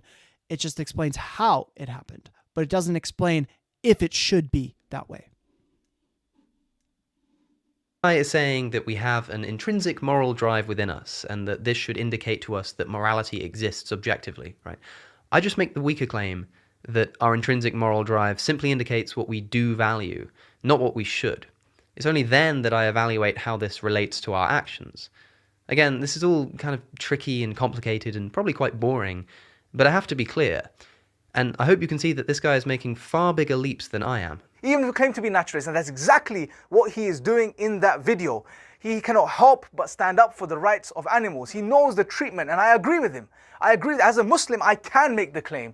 And I 100% agree with a lot of what he said, which is that animals under this capitalistic, consumerist society, this system, is the way that animals are being treated is disgusting. It's wrong, it's appalling, it's immoral. But as a Muslim, I can make that claim, because I have an anchor to ground my objective morality, my values in. To claim that I can't morally justify treating animals well because I'm not a Muslim is pretty rich, given that halal meat, as defined by Islamic law, allows for a grotesque exemption from attempts to make the slaughter of animals more humane. According to the EU Department of Halal Certification, an independent body that provides halal certification to companies all throughout the European Union, stunning is to be avoided in the slaughter of animals. Now, in the UK, it's illegal to slaughter an animal without stunning it first, of course, because even meat eaters recognize that to kill an animal while it's still fully conscious is a truly awful thing to do. It's illegal, that is, unless the animal is being religiously slaughtered for halal or kosher meat. That's right, you can avoid the legal restriction on killing animals without stunning them solely because that's what's required under Islamic law. In other words, we've decided, as a society in the UK, that it's so inhumane to kill animals without stunning them first that it's been made illegal. But only for religion can you break this rule and slaughter a fully conscious animal by slicing its throat until it bleeds out. Now, consider again the claim that was just made, that it's Islam that provides the only objective basis for the ethical treatment of animals. If that's your idea of objective morality as applied to non-human animals, you can keep it. Now, before anybody gets too hot under the collar in the comments section, a lot of halal meat in the UK, especially poultry, does come from animals which have in fact been stunned before they were killed. But the Department of Halal Certification advises that stunning is permissible only ever as a practical measure to, for instance, stop the animals from violently. In general, all forms of stunning and unconsciousness of animals are disliked. However, if it is necessary to use these means to calm down or mitigate violence of animals, low voltage shock can be used on the head only for the durations and voltage as per given guidelines. Stunning through a device with a non-penetrating round head in a way that does not kill the animal before its slaughter is permitted, provided that certain conditions are adhered to. Please refer to DHCE halal standards for more details. Okay. Attacking the person killing them, and is always disliked and so should be avoided wherever possible. In other words, where it is permitted to stun an animal before killing them, it's permitted only to a limited and specific extent, and not out of moral concern for the animals, no, but out of concern for the people who kill them. Don't tell me that your worldview is the pinnacle of animal ethics. Whereas on atheism or naturalism, you don't have it.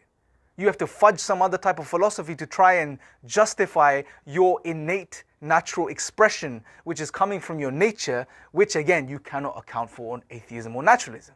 But from the Islamic perspective, it makes sense because God tells us that He created us upon the fitrah, this pure nature.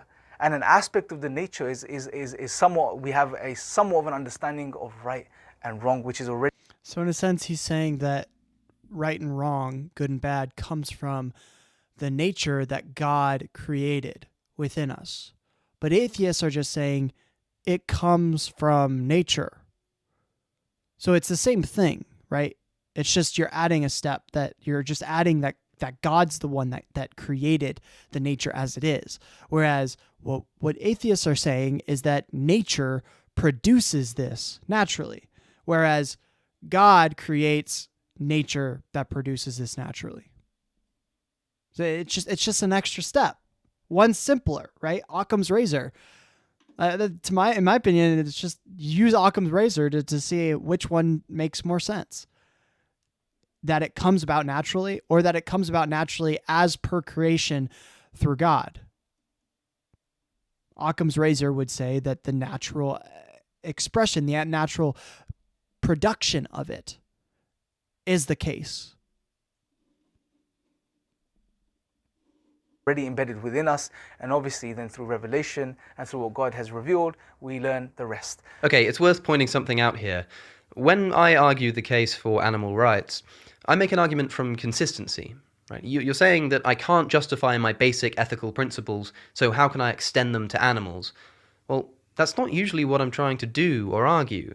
I'm simply arguing that the basic ethical instinct that we do have, whether it's justified or not, whether it comes from God or from evolution or was fed into us through our toes by tiny land-dwelling, invisible, impish agents of morality, whatever, that it can be extended to animals. Whether this instinct can actually be justified is another matter entirely, but it's still an important one.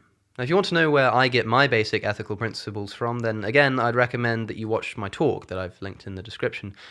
But just bear in mind that a rejection of all secular animal ethics because you can't have morality without Islam is an unbelievably simplistic analysis that brings absolutely nothing of worth to the table.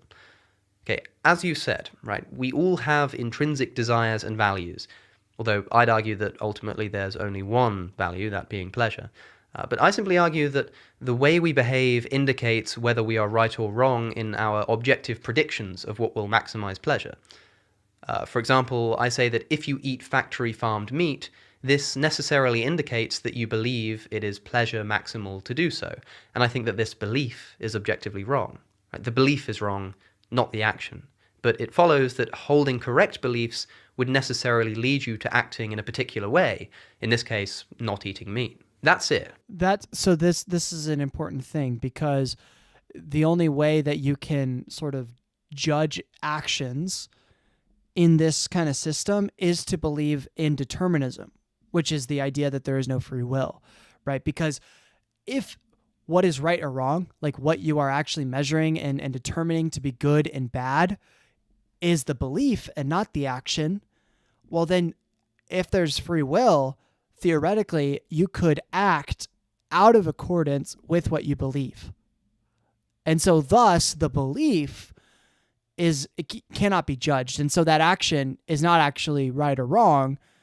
In fact, you might say that action is right? That if you eat factory farmed meat and you think that the belief that, eating animals is wrong, right? Then someone participating in the process of eating factory farmed meat, that action cannot be judged, because theoretically, in this example where there is such a thing as free will and you can act not in accordance with what you believe and what you desire, right? Then, let me see if I'm getting this right. Yep. Then that action theoretically is not right or wrong, because you would say that person is right. Like maybe they believe that eating factory farmed meat is wrong, and yet they do it anyway. Right? They have a desire to not eat factory farmed meat, and yet they do it anyway. Then you would conclude that they are correct. They are morally correct, and you cannot judge them on their action, despite the fact that their action is not in accordance with their desire. It is the belief, the desire, that is right or wrong. And so the only way to judge actions is to then say, in this worldview, this is what Alex says, to then say that there is no such thing as free will. Because since there is no such thing as free will, you will inevitably act in accordance with your desire. And so whatever you do is an indication. It's a direct result of your belief. And so I can judge you on your actions, saying that they are right or wrong, because it is a direct causal connection to what you believe. And so whatever you do is according to what you believe. And so I can then judge what you do, because in a sense, I'm not judging what you do. I'm actually judging what you believe. So that's where the idea of determinism fits in with this concept of free will, Right, right that's my moral justification for veganism, according to my own meta-ethical worldview.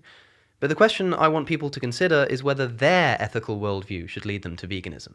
The meta-ethics can wait, but when we do get to the meta-ethics, you'll find that they work too. But going back to the point, I guess I want to conclude on this particular point, if you like, which is, if you're an atheist, if you're a naturalist, if you're watching this video right now, I want you to think about something. You know that you too deep down have this innate drive to call something. If you see wrong, you say it's wrong. If you see something bad, you say it's bad.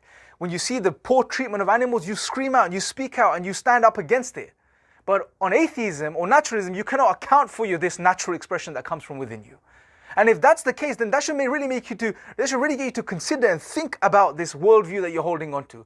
If it's not in line with your nature and what you feel deep down inside and what you know is wrong, and it doesn't allow you to account for that, unless you're obviously doing some sort of intellectual gymnastics, which he does in his video, but if it doesn't, then it means that you have to really question that worldview and think about, is it even correct? Is it even right? Should I even hold on to it? Okay, look at what we've been... So just because an explanation is complicated, right, doesn't mean it's wrong.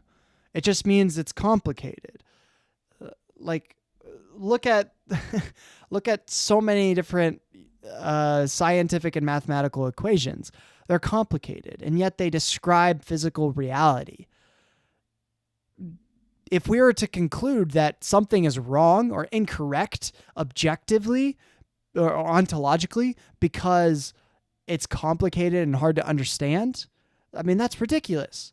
Like, our best explanation of something like space and time is the theory of relativity, which is not intuitive at all. It doesn't make sense to a monkey brain that we have inherited. And yet, it's our best explanation of physical reality. It's what matches physical observations in the best way. It's complicated, but it's true. So to say that it's mental gymnastics and you don't understand it, or it's complicated, that's at least what I'm kind of getting at, what he's saying, does not mean that it's incorrect. A simple explanation that makes sense to you is not necessarily the best explanation. But it's good to understand things. And I think it's good to try and explain things in a simple way so people understand it. But understand that that doesn't mean that it's more true or less true. All it means is that it's more easily accessible to understanding. Being asked to do here.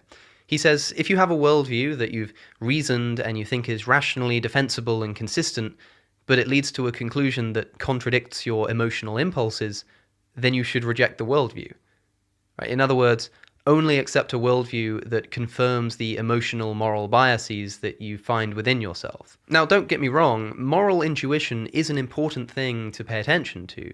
Right? We should be wary of ethical theories that lead to unintuitive moral conclusions, but we shouldn't, as a rule, decide to reject an entire worldview just because it leads to an uncomfortable conclusion.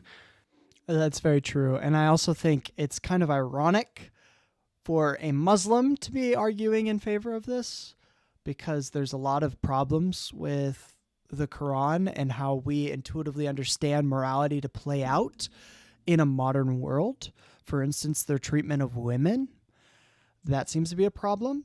The concept of polygamy being wrong, that seems to be a problem. The idea of having romantic physical relations with someone who is underage, that seems to be a problem. And yet it's something that's accepted in Islam. Jihad, the whole idea of jihad, that seems to be problematic according to our intuitions, right? It might not be objectively problematic, right? If Islam is true, but if what you're saying is we need to trust the intuitive moral standings within ourselves, and that should direct morality, well, the intuitive moral standings within the modern human does not correlate with Islam. And so you would have to reject Islam. So I think it's kind of funny that's his argument. Maybe he has a response to that, but to me, it doesn't seem to be intuitively moral, the things that Islam is saying. And we certainly shouldn't use this principle to reject a rejection of a worldview, which of course is all atheism is. I've argued in the past that, for instance, because Islam leads us to the conclusion that it's permissible for a 50-year-old to marry a 6-year-old, as the Prophet Muhammad did, we have good reason to reject the Islamic moral worldview.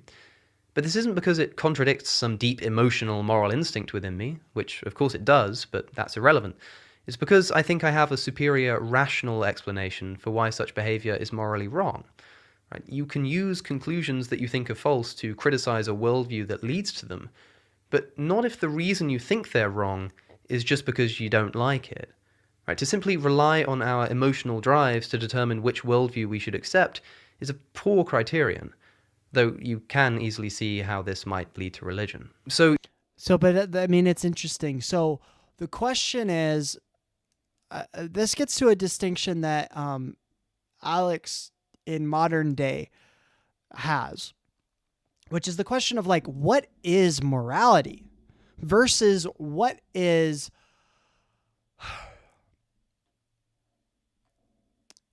what is morality versus what is ethics, right? So ethics is kind of the logical thinking about what is right and wrong.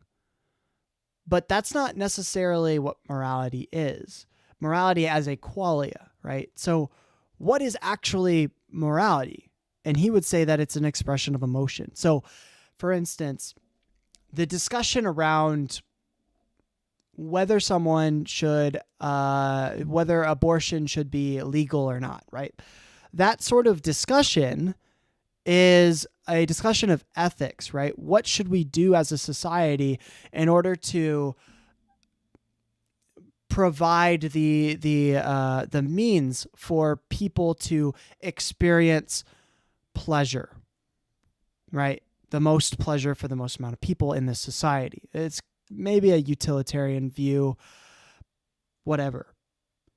So that's kind of the ethical discussion. But is that actually morality? Like, is that discussion at all morality? And Alex would say no. Morality as a thing is actually the moment when you hear abortion should be illegal and you have a emotional kind of response to that, saying that's messed up. No, no, abortion should be legal. Or no, you're right. Yeah, abortion should be illegal. Hooray, hurrah, whatever your emotional response is to that. That's what morality is. It's that emotional kind of inward, like, boo or yay, according to what you experience, what you hear, or what you're thinking about. That's what morality is as a qualia, as a quality of being a conscious, sentient being. It's not the discussion about whether it should be right or wrong. It's the inward feeling, the gut feeling that you get as soon as you are talking about that, or in the experience of debating whether to have an abortion, all of those things that you experience, that emotion, that inward drive that just arises in the moment. That's what morality is. It's an expression of emotion. So it's a key difference. It's not the laws, it's the inward conscious awareness of boo or yay. You don't necessarily have to rule out moral intuition as an important tool among many in evaluating a worldview, but to say that atheism necessarily leads to the rejection of objective morality, which it doesn't, and that our emotional drive to believe in objective morality justifies rejecting any worldview that denies it, which it doesn't, is just a step too far for my liking. But as always, don't take my word for it. It's worth spending some time considering for yourself just how much you think our emotional drives should inform our worldview. Right? I don't really think it should at all, much at least.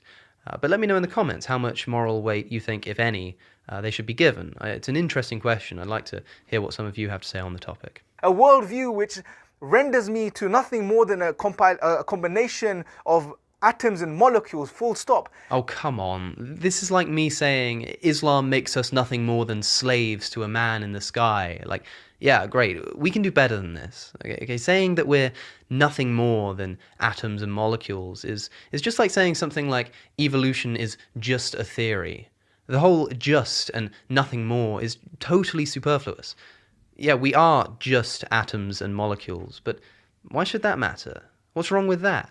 Why do we need the word just at all? As I said before, it's like saying a book is just a bunch of letters on paper. Like, yeah, it is, but it's simultaneously so much more than that in terms of its meaning and function and worth. The same is true of humans. A worldview which puts me in the position where I cannot even make a moral claim. I cannot even make a moral claim because my worldview cuts me off from that. Look at the way this worldview of atheism and naturalism degrades the human being and drives the human being down to a point where he's literally a lamppost, right? Literally. Well, one thing I do want to say that I respect about this guy that he's reacting to is he's at least attempting to make argumentation and to refute Alex's points, right? Like that, I find massive respect for, like, compared to what we were reacting to with Christopher Hitchens earlier.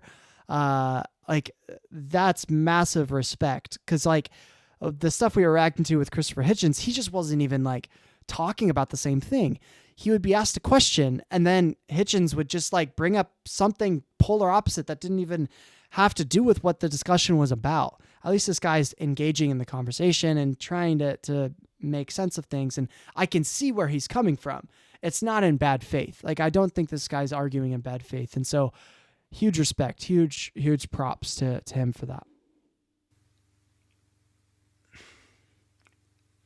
I've been Alex O'Connor, or Cosmic Skeptic. You can find me on social media. I love it. I love it. It's funny. Here. Don't forget to subscribe and hit the notification bell. Thank you for watching, and I'll see you in the next one. That's so funny. All right.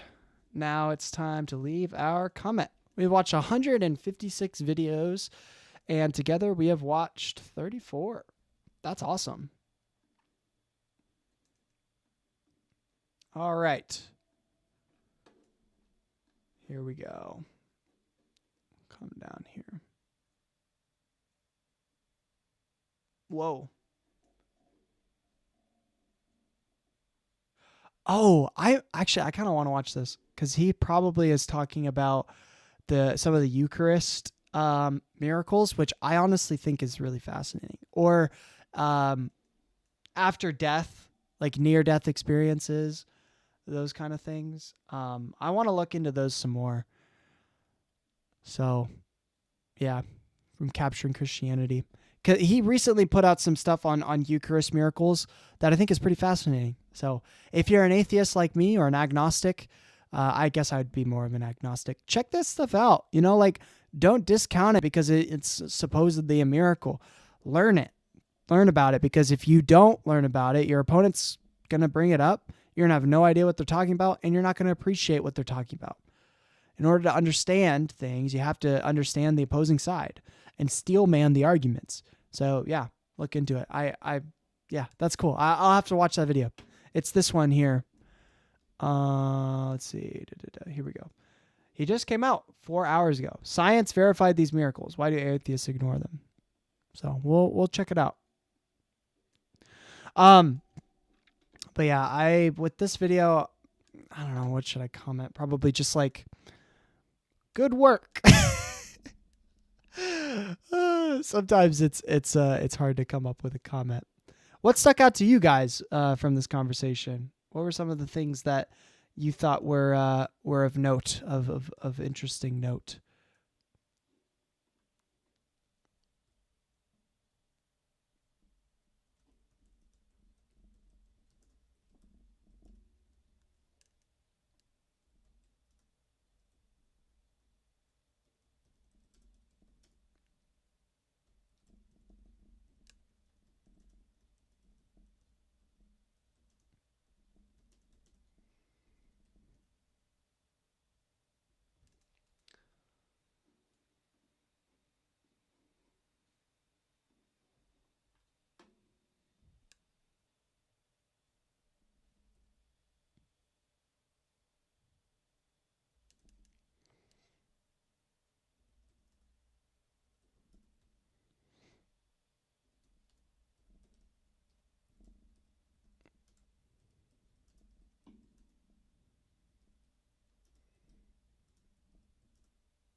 What was it again? It was like two quote quill or something like that.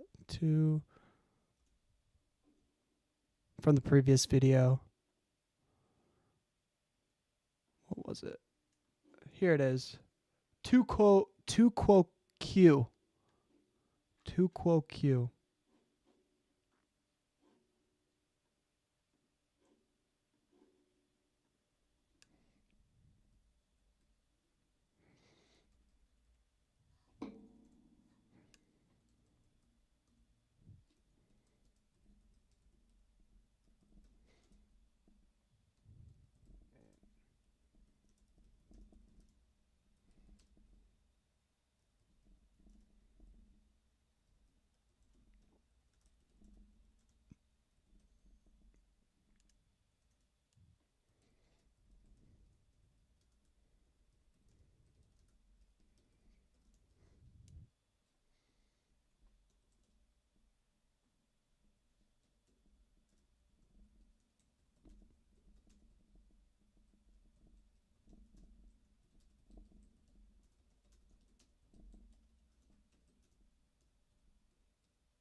Okay.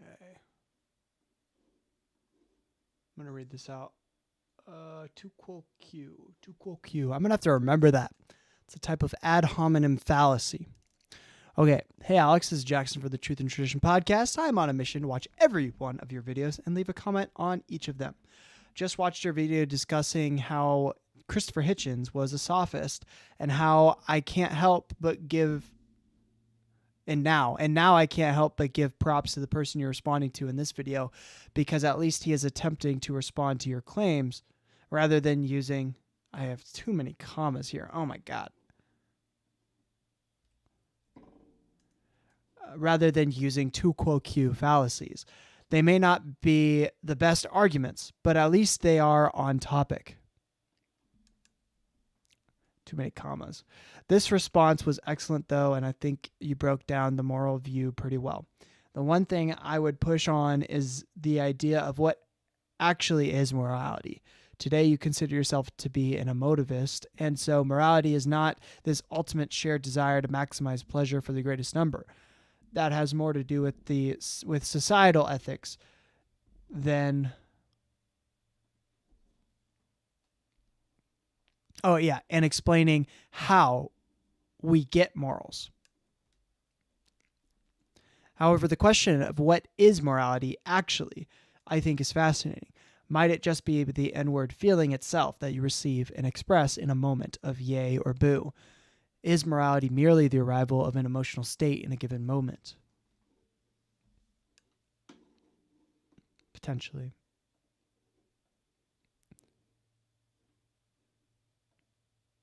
Hi, question. Is this an atheist or a Christian channel? I'm agnostic, so I guess you would say atheist. I don't really know exactly what I believe. I'm not a Christian, though. I'm a former Christian. And so I guess you could consider it atheist. But I like to consider it an expression or an exploration of ideas, right? So let's explore ideas and test them and see if they work, see if they fit, and yeah, from there, move on. So, yeah, it's a great question, though. Glad to have you. Glad to have you here. Yeah, you couldn't tell because of the logo. Yeah, I have a cross on the logo. I also have a Buddha lotus on the logo because I've explored like secular Buddhism a bit, and I find it pretty fascinating. I think Buddhism's interesting because I don't want to say it's a philosophy. It's an expression of being able to overcome suffering and understand the world around you, right? As a conscious being who experiences pain and suffering as well as pleasure, how do you deal with that? And how do you sort of move forward through things like trauma and things of that sort? So it's kind of a psychology a bit. It's an expression of that. So some people say it's a philosophy. I don't think it's necessarily a philosophy, but yeah, confused. Yeah, but no, welcome. I have a whole series. We're digging through, watching every single Alex O'Connor video. So right now we have watched 156 I've watched 156 videos, and then through this, I've watched 34 videos with all of you guys. So it's a state of mind. Yeah. So the reason why I wouldn't consider it a philosophy, and you can think of it in terms of philosophy, but the actual practice of Buddhism is not a philosophy, right? Because philosophy is about thinking about things, right? And deconstructing things. Whereas Buddhism is about practicing mindfulness, right? Practicing the understanding of death and understanding the trauma and the experiences that you have, right? It's not thinking about things, but it's like meditating and thinking about like it's an experience more than anything, right? So it's the difference between I'm a bit tired right now, so I'm not at my best right now, but it's the difference between explaining something and experiencing something. So people often use language, at least in Christianity, like heart knowledge versus head knowledge, right? I think Buddhism is a lot of that. So there's this idea of mindfulness that we can explain and write down, but there's the actual expression of I'm thinking about death and I'm thinking about how I'm going to die someday, and thinking about the feelings and the expressions that come along with that. And so that process of making sense of that in an actual experience, that's what Buddhism is. It's not the like idea of, hey, we all know that we're going to die, and Buddhism's about, understanding how we can be okay with that. It's the actual expression of becoming okay with death. That's what Buddhism is. Like, that's one aspect of it.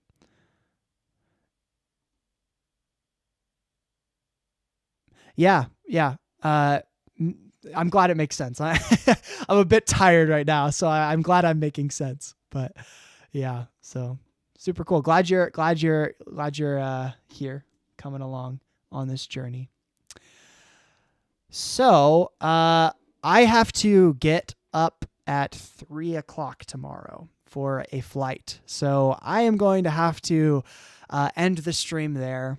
I'm glad that you guys came along and were a part of this, and welcome to the community. What is your name? Let me check it out. Hank, is that right? Hank, let me know if I'm saying that right or not. But yeah, glad that you were able to come to the stream and react to it. I do this every single Thursday, 7:30 p.m. You can watch it live or you can watch it afterward. I have a whole playlist on my channel as well that you can watch previous episodes as well. So, but yeah, today we discussed Hitchens and Alex's response to that. So if you missed that part of it, that's in the thumbnail. You can watch that from the beginning as well. So, but yeah, appreciate you guys. Feel free to like, subscribe if you haven't, and if you like this content, you can also donate to it. I have a giving link below. It's called Buy Me a Coffee. So you can, write a little message and donate an amount. Really much appreciated. But honestly, just you guys watching and interacting is amazing too, if you don't have the means to give as well. So, but yeah, I appreciate all of you guys. I wish you guys the best, and hope that you enjoy the Christmas season that's coming up. So have a great one. Nice to meet you, Hank, and Harriam. Nice to